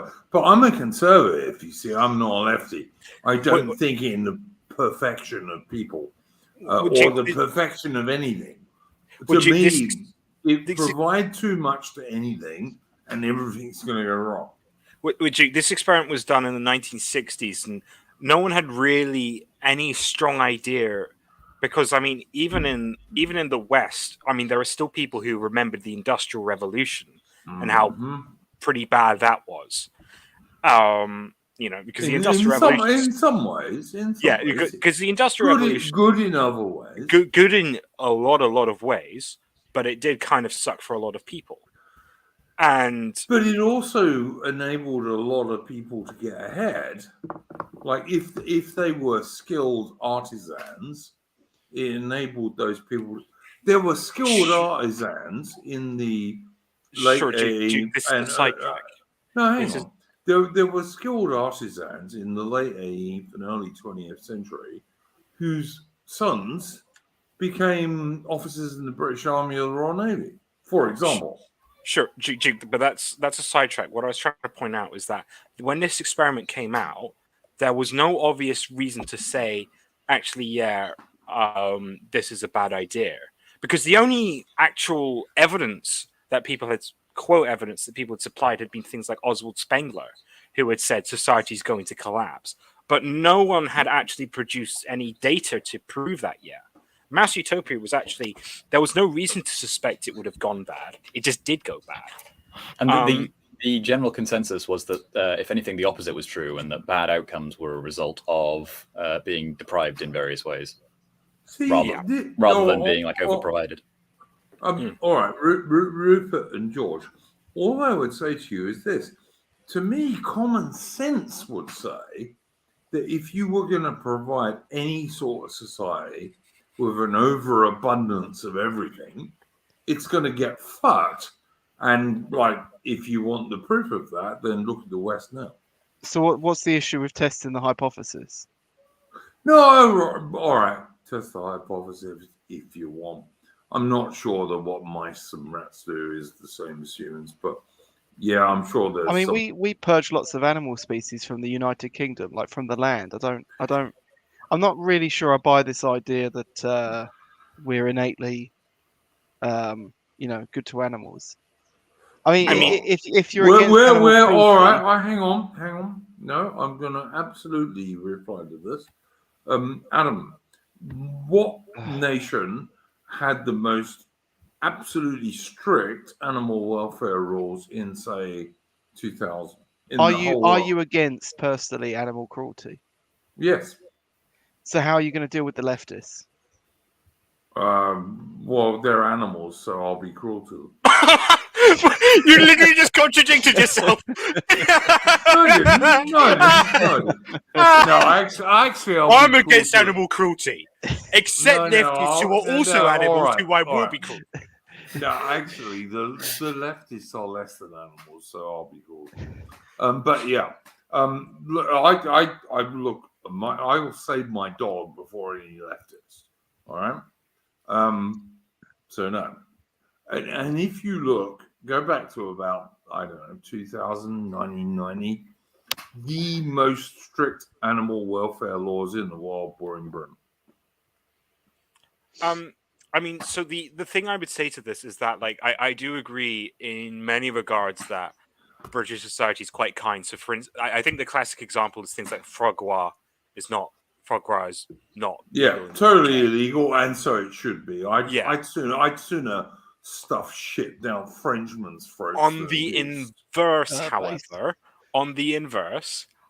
there is this little thing called bird shooting, which is literally a bunch of all you dudes do is go and shoot grouse. At a certain time of the year, it's only a very limited time of the year, and the grouse often escape because you cunts can't shoot. Well, it's not a limited time of the year. It goes all the way from August to early January.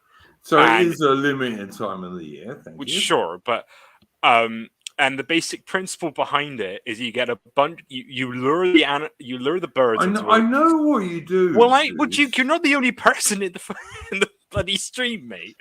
You lure the animals into a discreet location. You scare them over a hill in which people like me go and pop at them, and then they die. And then if they aren't dead, then a dog will come and ravage their body. How many times do you miss, George? I'm a pretty good shot. That's all I'm No, gonna say. I'm not asking that. How many times do you miss?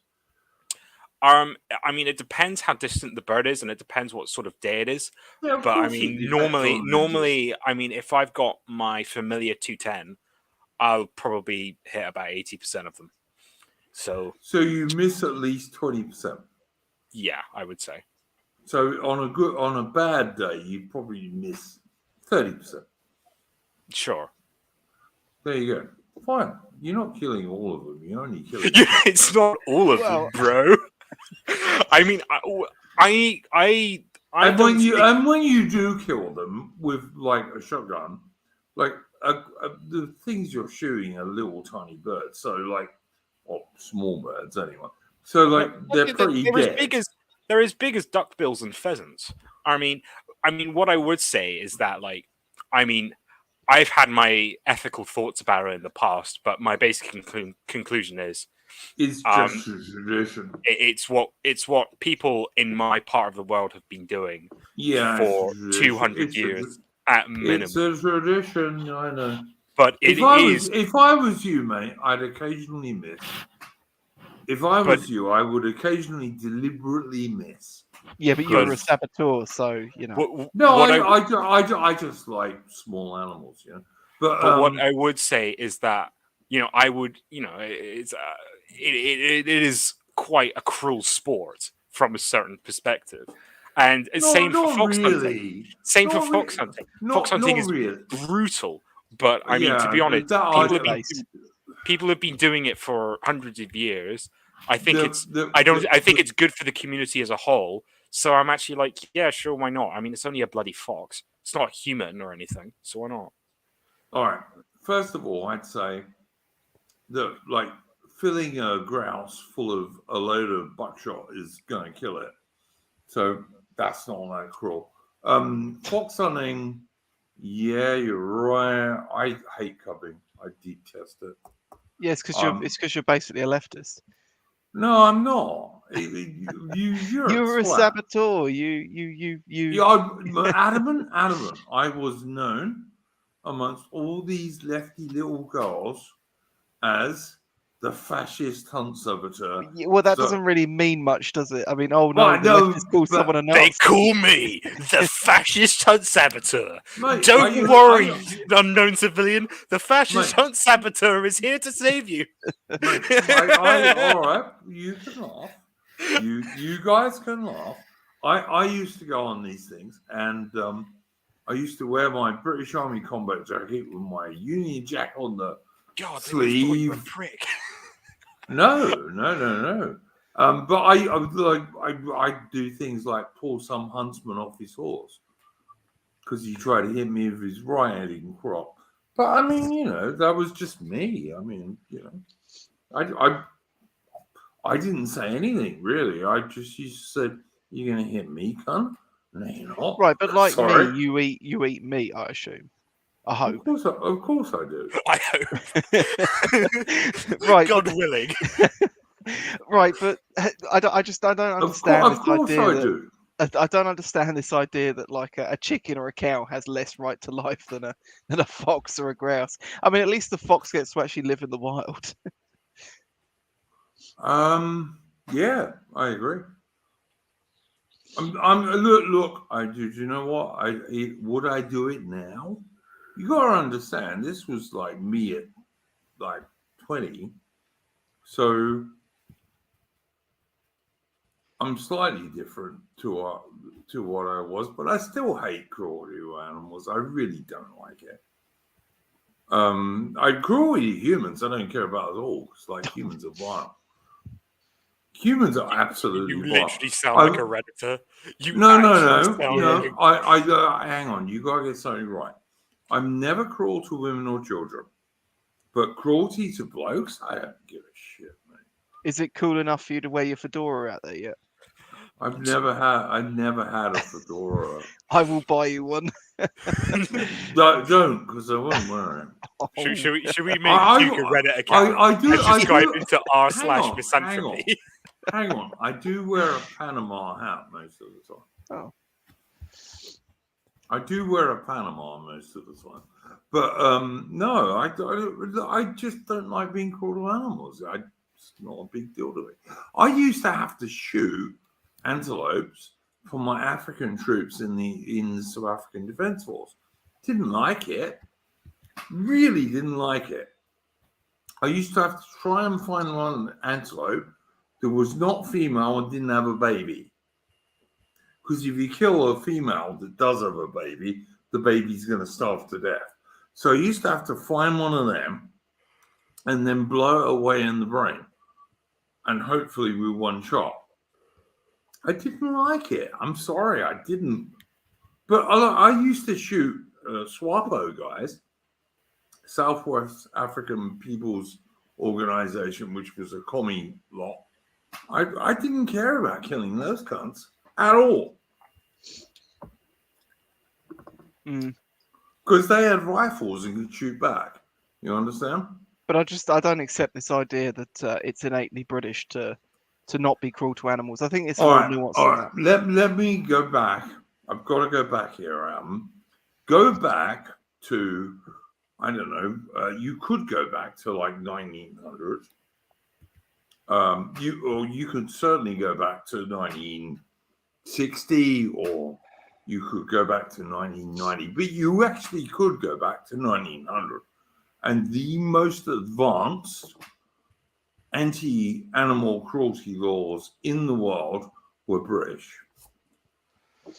Right. Partly because Queen Victoria was a big-time animal lover. A woman.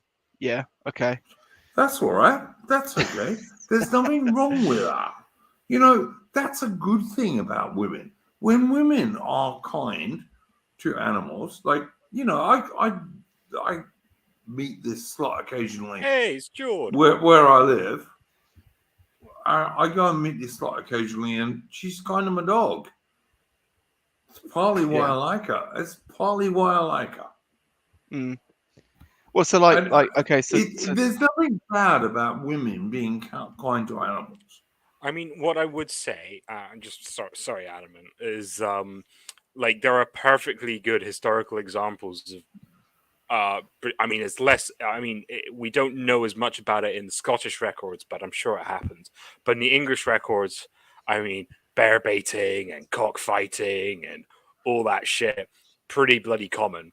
I mean, I wouldn't say it's quite on the level of the French who did this thing in the 16th century, in which they had a festival. Britain got rid of all that stuff way before the French. But I mean, I was just going to relay an anecdote about the French. There is a festival in Paris which they opened by tipping like 100 cats into a cauldron, a boiling cauldron, and all the peasants were like, "Go, yeah!" I don't even like cats, and to me that ain't funny. And I don't like cats at all. Well, it's the French. What do you want from them? They can't help it. They're just French. Yeah. Nah, sorry. well, I mean, like 555 said rubbish at man. It's clearly observable. Westerners have pets, Asians don't, Arabs don't. You're like, yeah, this is all true, but I don't think it's so much that we're inherently nice to animals. I think it's more that Europeans are observe hierarchy within the animal kingdom and between themselves and nature better than other people. I don't agree with that. I think we're actually more civilized. Well, I would say that is part of a civilization. We are more civilized. Like Englishmen seeing a load of dogs being murdered in a Arab country, which you can even. I'm not likening us to them at all. Literally said the complete opposite. Hang on, as an Englishman or a Scotsman, you could go and watch hundreds of dogs being slaughtered in an Arab country, and as far as I'm concerned, every good English and Scotsman will be disgusted by that. Every single one of us will be disgusted by it. I'm sorry, that's just me. You're sorry. Well, I'm sorry because we're more civilized, is what I'm trying to say. Like, we would regard the Arabs who do those things as less than human.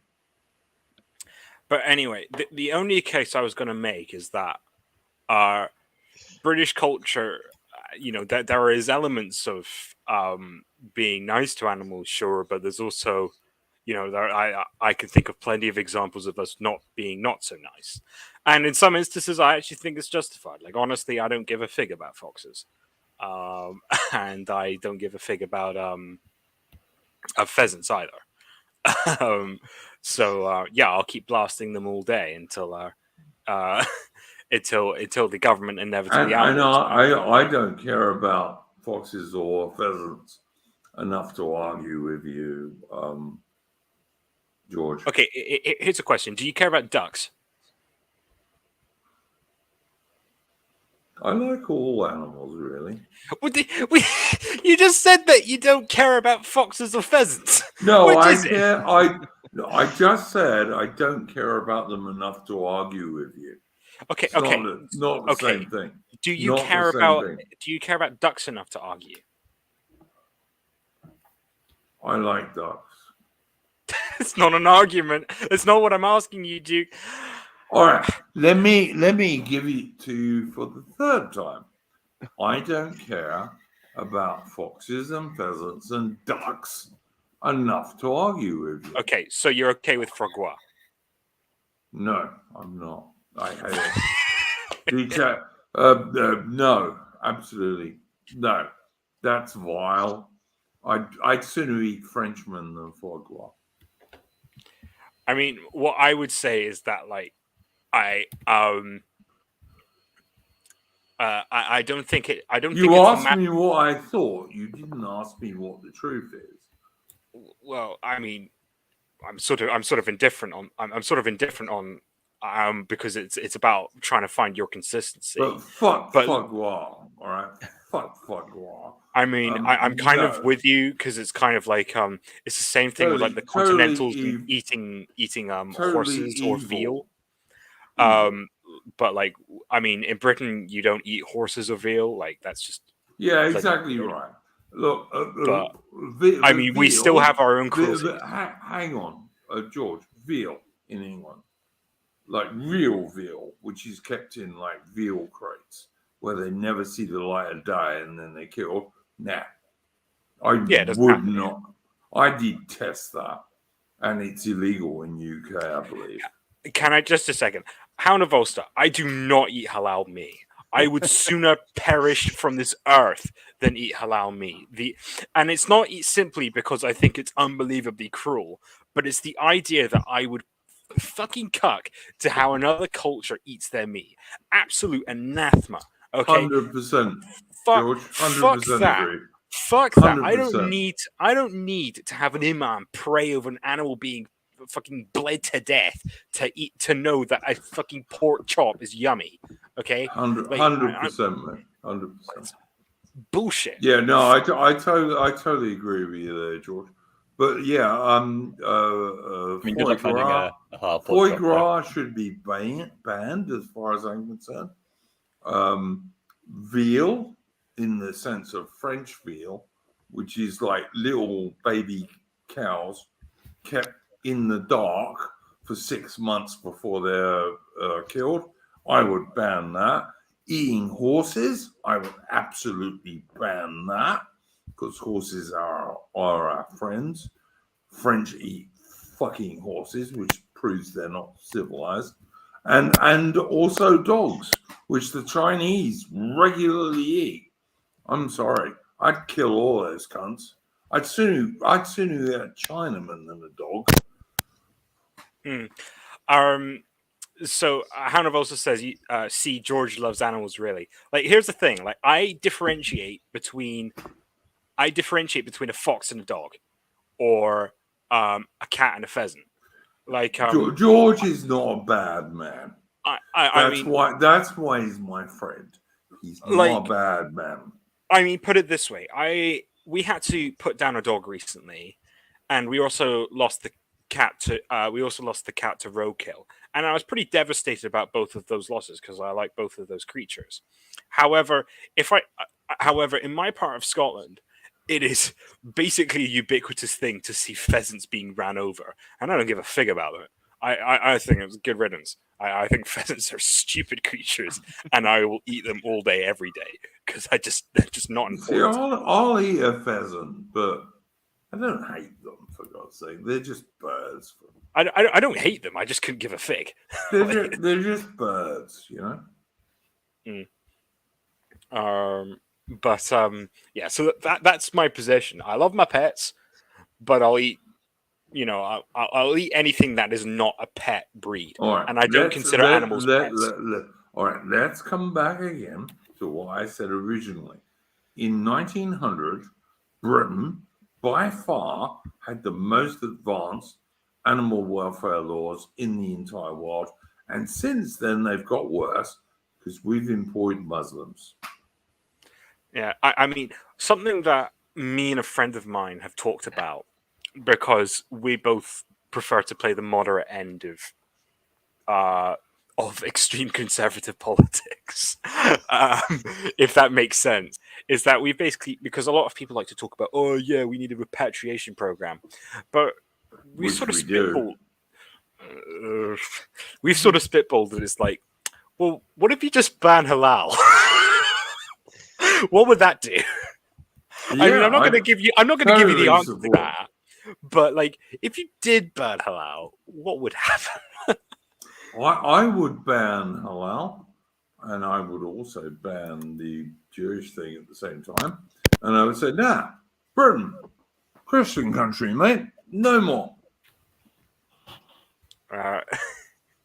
Yeah, but I mean, honestly, I think something like that could do more than a repatriation program. Totally agree. And they brought in a lighter version of that in, is it Belgium, isn't it? Yeah. And it's yeah, but the Belgians eat horses, for fuck's sake. Yeah, but it's not what Adam is talking about, Duke.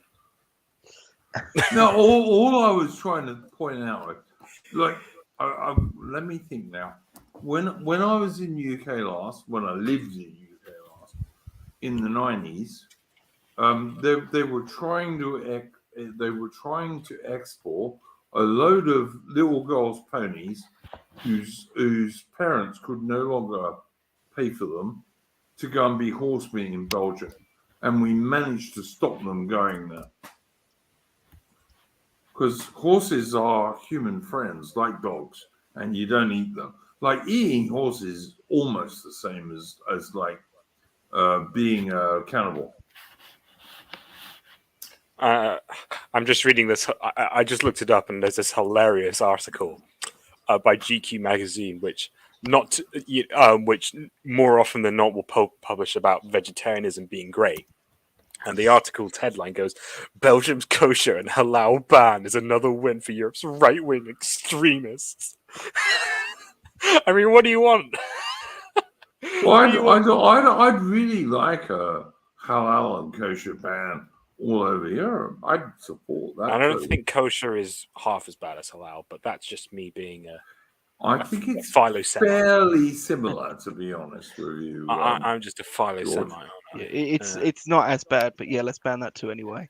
Yeah, I'd ban both of them. I'd say get rid of all of them. How dare you guys? I'm moving to Israel. And animal, and no more horses and dogs being eaten by anyone. That would absolutely suit me. Mm. But anyway, that's just what I think. Yeah. Should we switch? Should we switch tracks? Yeah. Okay. Let us do that.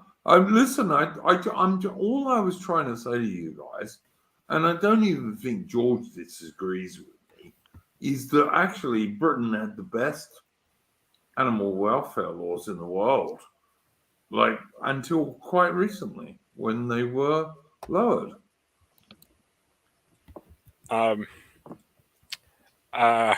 In other news, more than 1 million people have taken part in the 50th anniversary of the UK's first Pride Parade in London. What do we feel about that, gents? I just want to vomit. I just want to vomit. I mean, hopefully over the tops of those scum. But yeah, that's just me. Yeah. Somebody once told me the world was good. Sorry. I've seen pictures. I just want to vomit over all of them. Mitch, you haven't said much. What do you think? Yeah, I saw pictures of like women in burqas waving pride flags. So that's London for you. Oh my God, Rupert. Yeah, I don't really have much to add, to be honest. It's just disgusting. I mean, I'm sorry. I mean, we've been focusing more on Poland in terms of pride parades lately, as opposed to over here. In Islam, women can be actual sex slaves. Now, you could argue that women should be actual sex slaves, but Islam,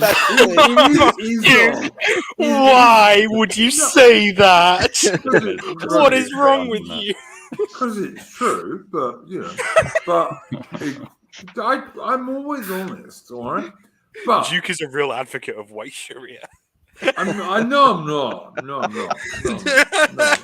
I'm a real advocate of real male-female relations, shall we say? But no, but you know, you could argue that was okay, but only Islam like makes that part of their religion, for fuck's sake. Only Islam does.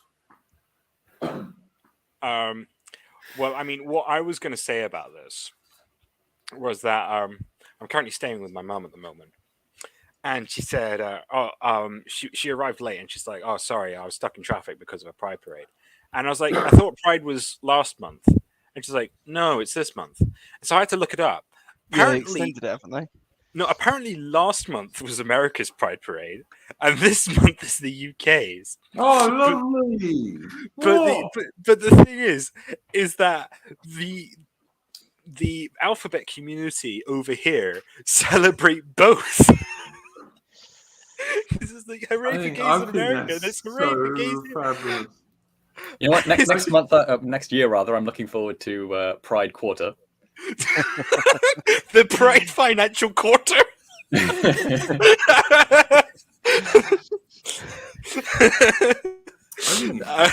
You could just see the board meetings are like, yes, we've seen a 2% upsurge in rainbow flags this quarter.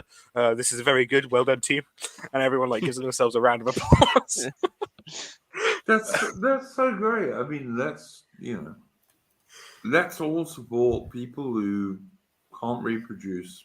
It's such a good idea, but it's certainly what the corporate globalist world wants us to do. Well, strangely enough, I mean, the other thing that you see actually quite a lot with Pride and that is that everyone keeps talking about how the LGBT community has grown, but actually, like the vast majority of that growth has basically been women who are like, "Oh, I don't know, I snogged a woman once." Yeah. Which I mean, knowing the girls I know, like, I mean, it's pretty common for guys to go, "Oh, go on, go have a snog, go snog her," yep. And then all the butt blokes go, "Yeah." Yep. While the girls are snogging on the dance floor. I mean, George, look, Women's Hour on AA's channel already did this. And I think that all based men turned around and said, look, all women are bi. It's only a matter of if they're bisexual or what's the other thing where they're absolutely crazy? Bipolar, yeah. They're all women are bisexual or bipolar. And many are both. And like any bloke who's had anything much to do with women knows that's totally true. I mean, you know, it's just true. Women are not based. Well, I mean, what I would say to that, in my personal spin on that, is that when women say they're bisexual, and they mean that, like, oh, they either, you know, they kissed a girl once, or they think that women can be hot. That's not what it. I don't think that's what it should actually mean for a woman to be bi. Like for a woman to be bi, she has to like actually like seek a long-term relationship with another woman, which is like nowhere near as common. No, George, that's not true. Like most women can lick each other's clits. All right, they just can't. Why? Because it's just true. I'm sorry. I know, but you didn't need to be that graphic, Duke. But I did because you wouldn't have got it unless I was. That is the truth. Most women can do that. Like they can kiss each other, absolutely, but they can also do that. Like most blokes can't even kiss each other, thank the gods. Do you see the difference? Well, that if you were listening, that was my point. But you know, as is seemingly common, I'm going to repeat myself. The metric for women's sexuality and men's sexuality is not the same. My God, you're kidding me. Yeah. Well, yeah, I mean, that was the entire point of what I was saying. I don't think, and so when women say that they're quote bi or whatever, what they actually mean is, oh, I find girls cute on occasion. And I was talking about in the Discord, I was seeing a girl a few months ago who she talked about our mutual friends, and she was like, well, what do you think about her? Isn't she kind of cute? And I go like, yeah, sure, whatever. But it was, this sort of seems to be a thing that girls seem to be much more willing to do, whereas I wouldn't go, oh, what do you think of this dude? Isn't he well fit?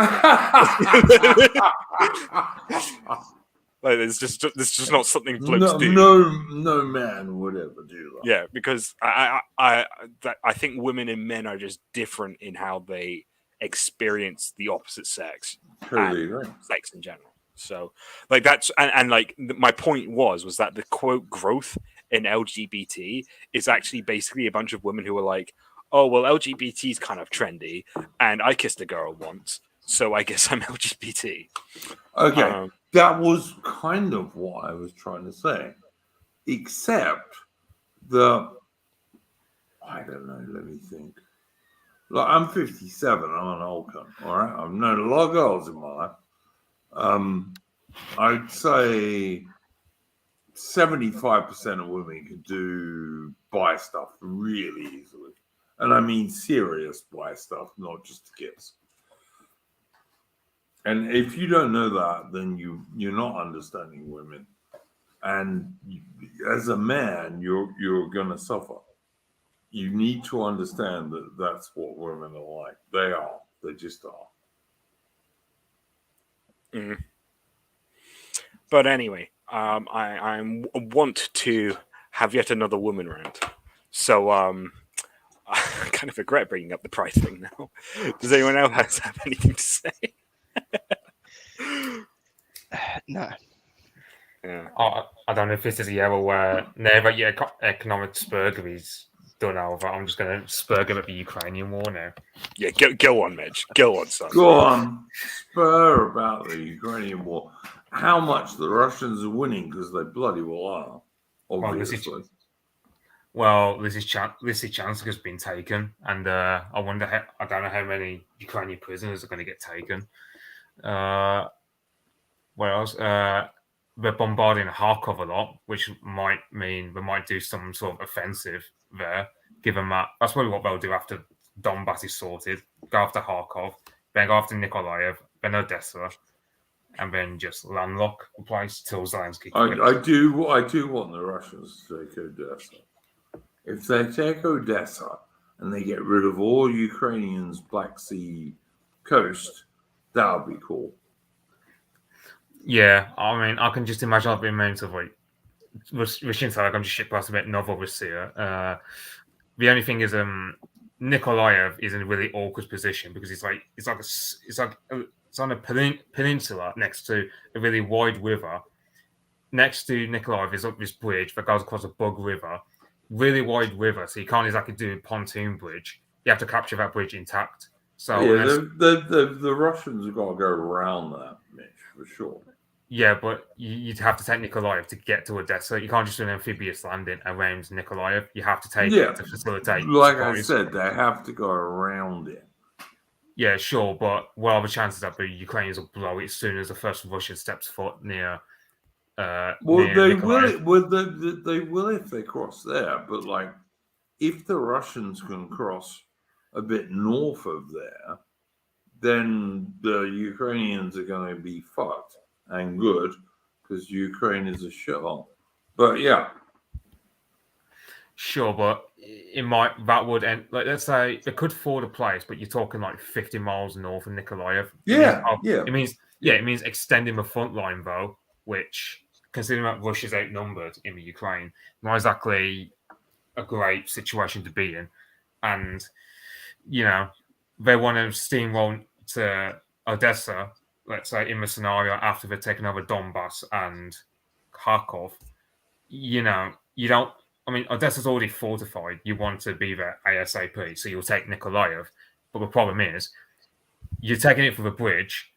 It'd be like a situation akin to like Nijmegen, Nijmegen, the bridge didn't blow up because all the wires were cut.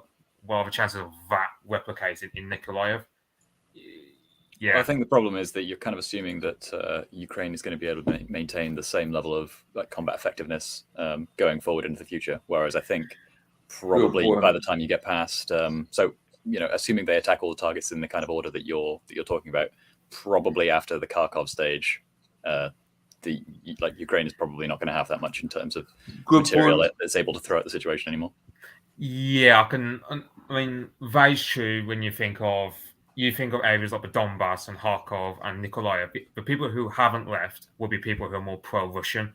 So they'll just phone up the Russians and just go, yeah, these are the Ukrainian army positions, and Ukrainians can't exactly just arrest them arbitrarily. So they're always having to watch. Oh, they can. They do. Yeah, that's a problem with Mitch. Did you watch some of the videos from who's the American dude who is on the Russian side and doing videos? You all know who he is. What's his name? He's Scott yeah, not him. He's an ex-US Navy dude. Patrick Lancaster. That's right, Patrick Lancaster. He's been doing videos here, and everywhere he goes, where Russia is taking over, he tries, but he can't find a single local person who supports Ukraine. He can't find one. Well, I mean, the ones who support Ukraine would leave, probably, right? Yeah, but but this was the point, Rupert, is that I watched a video he did, I don't know, a couple of days ago, and apparently the Ukrainians they got rid of 10 people who were moved, and 550 people stayed there because they wanted to wait for the Russians. This is where the West is losing their brain, because most of these Ukrainians, in inverted commas, are not Ukrainians. They want to be Russians. Yeah, it's not just that. I mean, I remember a few weeks ago, I saw there was this Ukrainian military company where the head engineer was pro-Russian, even though he was ethnically Ukrainian. So, because the thing is about Ukraine is, along with other post-Soviet countries, is you'll get, let's say, ex-military, let's say scientists, as well as tradesmen in general, let's say electricians and engineers and occupations like that. People will be pro-Russia because they have nostalgia for the Soviet Union. Whereas in a country like Ukraine, for example, the people who will be pro-Ukraine, as in pro-Zelensky and whatnot, they'll be your artists, your journalists, left-wing wankers, in other words. Pretty much, yeah. Think of jobs that we associate with the left over there. That's how the divide is on an occupational basis. Look, if the Russians were invading the south of Britain at the moment, I'd kind of be supporting the Russians. I have to say, I just would be. I mean, in the case of Britain, I don't think they'll invade. It's different. Of course, it's different. It's different. Yeah. Yeah, it's like what? You get the whole noise about Sweden and Finland joining, but that's not really consequential because they've got no disputes with Russia. No one wants to invade Finland. So why do they want to? Why do they want to join NATO? For fuck's sake!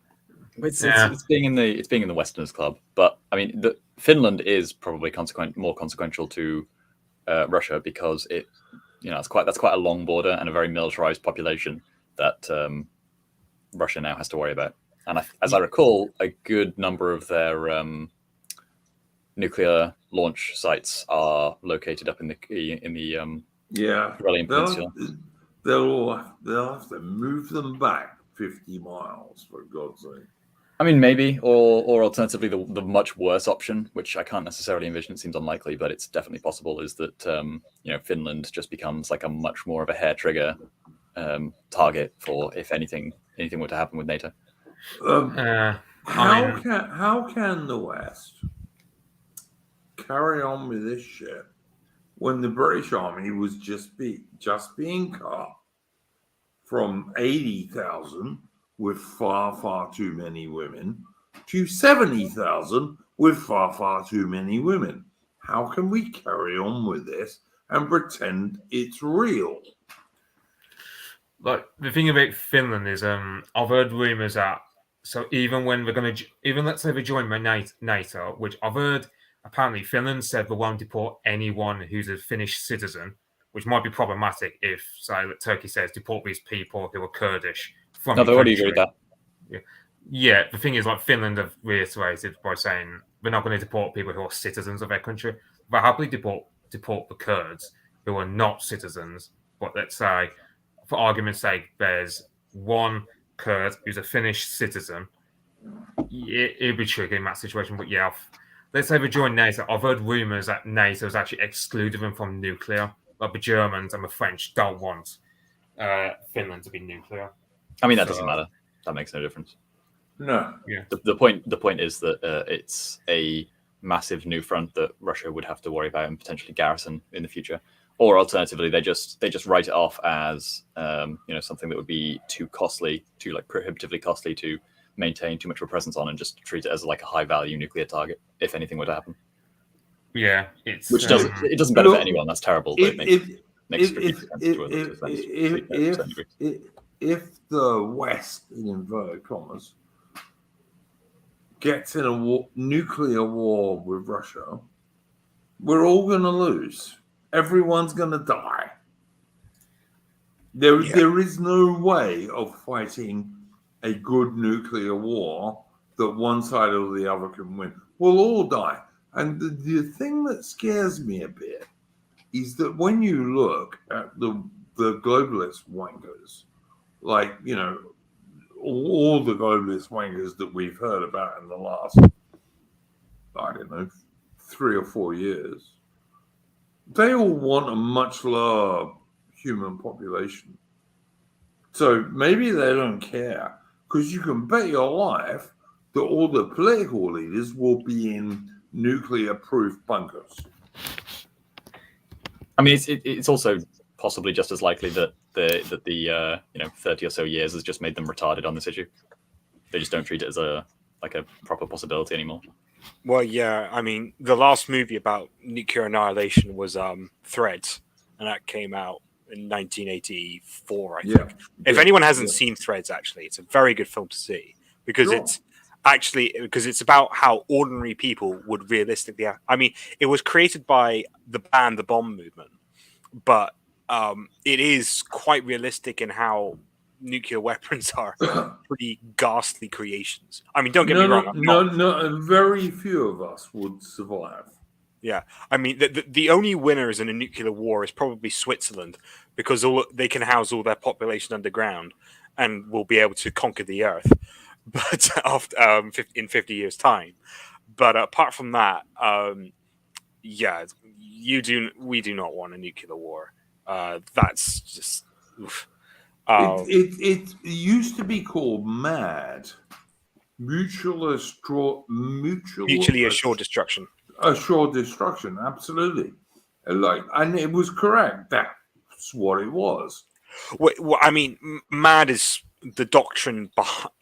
MAD is basically the doctrine that you shouldn't build defenses against nuclear weapons, because that will just encourage people to fire them. Yep. And which is why the only, to this day, one of the very few ballistic missile defense systems in the world is this crappy system made in the 1960s by the Russians, which sits in Moscow. Which may or may not save Moscow from a bit. But it doesn't matter. Look, if you get in a nuclear war with Russia, if you're like the Western nations, we're all going to fucking die. It's ridiculous. Yeah. Over Ukraine, the most corrupt nation in the world, one of the main nations that is responsible for sex slavery trafficking, and the main nation for money trafficking. Yes. Ukraine's corrupt when I've heard of like those two French Caesar SPGs being sold to the Russians by Ukrainian soldiers. So I can just believe that. Yeah, I Yeah. can believe that. yeah, I'm just thinking. I wonder how much of that happens where it goes under the radar. Well, actually, it wouldn't go under the radar. But you get my point. Like, I wonder how much of it goes underreported for like how much Ukrainians sell their weaponry to the Russian side. Because I mean, I can imagine, like, I've heard of, like, you see videos of them mobilizing people in Transcarpathian Oblast, which, the thing about that area is there's quite a lot of Hungarians there, and Hungarians aren't a fan of Ukrainians. So them getting drafted, like, they'll just tell the Ukrainian government to F off. So I can imagine there's a lot of, like, bad morale within Ukrainian army as it is, considering what happened at Mariupol and Lysychansk. I wonder. Like, and also, I've heard rumors apparently they're mobilizing women, but I mean, let's say What are they gonna do? Get raped? So that's about what women will do in a war. No, they're going to die on the front line for the and get the raped. press credentials of Zelensky and to and get raped. Yeah. Yeah, it's what I mean, especially when you consider Ukraine's birth rate is like 1.3, and that was back in 2018. So I'm just wondering. Let's say Zelensky, what he wants is achieved, and all the men and women get like badly wounded or whatever. Because in this war, you can just imagine the birth rate in Ukraine just be like 0.4 by the end of all this.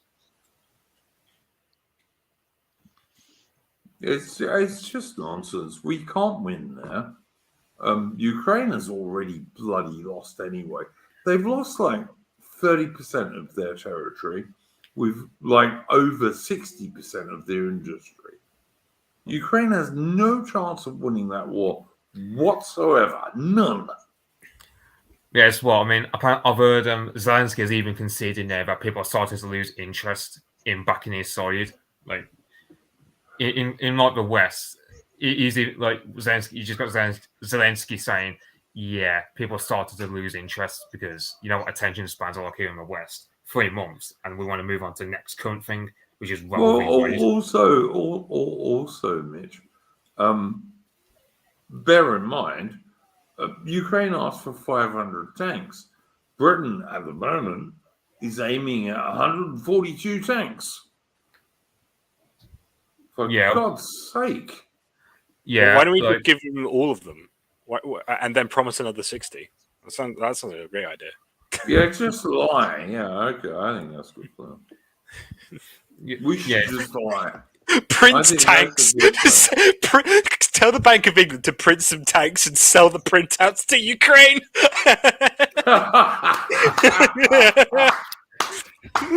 Well, boys, we did it. We figured out how to defeat the Russians. Yeah, we printed paper tanks. I definitely think that's the way to go. The Ukrainians can hang them up. We'll print them on toilet paper. The Ukrainians can hang them up on like certain roads, and the Russians will go tanker, and they'll run away. There's no real tanks, but they're on toilet paper.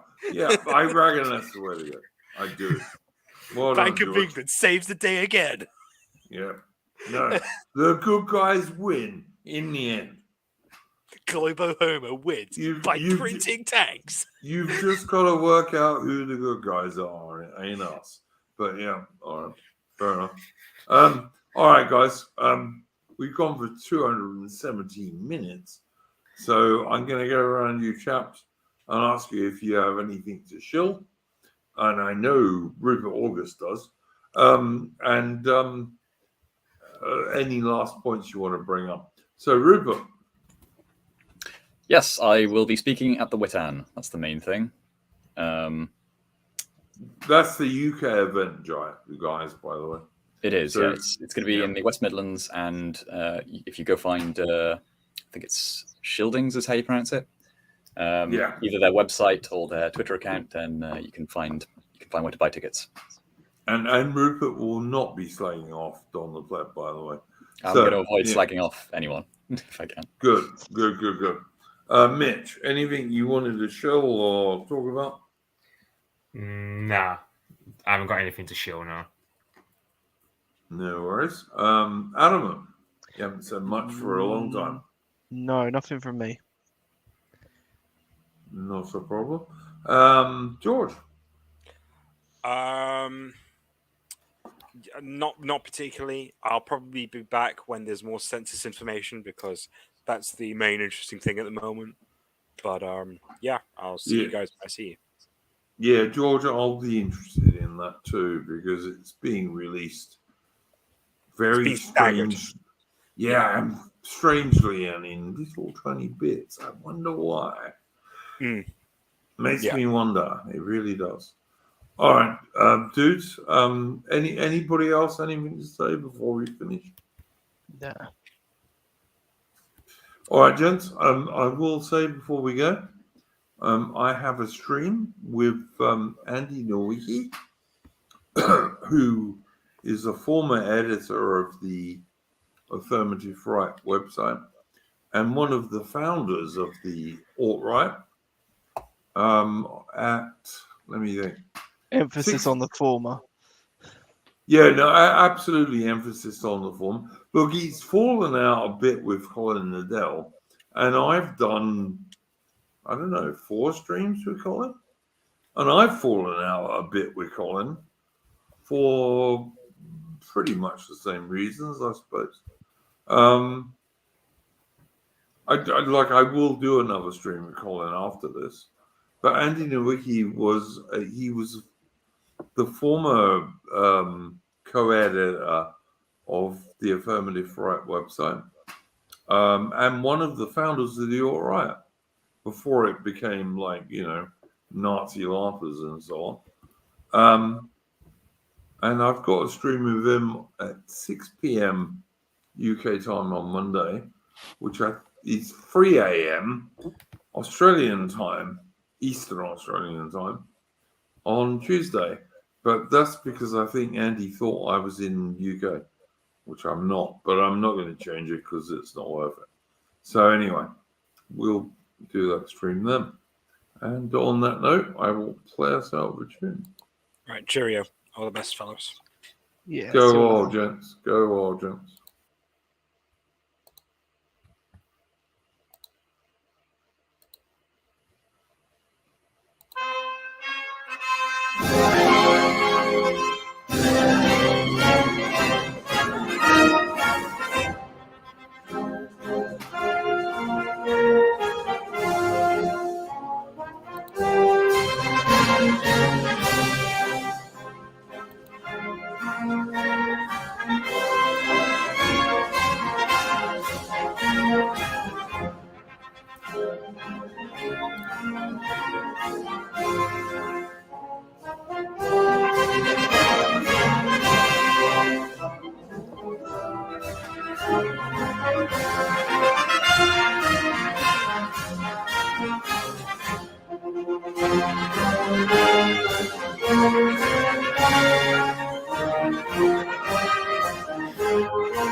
Okay, in case anyone doesn't know, by the way, the 100 Days Offensive in 1918, which was a British and Old Commonwealth offensive. So almost all the troops involved in it were British, Australian, Canadian, and New Zealand. Absolutely crushed and destroyed the German army in 1918. And they were beaten. And they ran back towards the German frontier. And all the crap that you might have heard from Adolf Hitler and all the rest of it was nonsense. They were defeated in 1918, and they were mostly defeated by the Brits in the Old Commonwealth. So what? Anyone else got anything to say on that? I was just going to say, it's a bit coincidental you played that tune and played that when I've compared in the Discord at least, like the Ukrainian position in Donbass to the 100 Days Offensive. So that's just my tuppence on it. Yeah, absolutely. I mean, the Russians are obviously winning in Ukraine, and anyone who thinks they're not is a moron, frankly. But, there we go. All right, guys. So as I said, we will be back. I will be back anyway on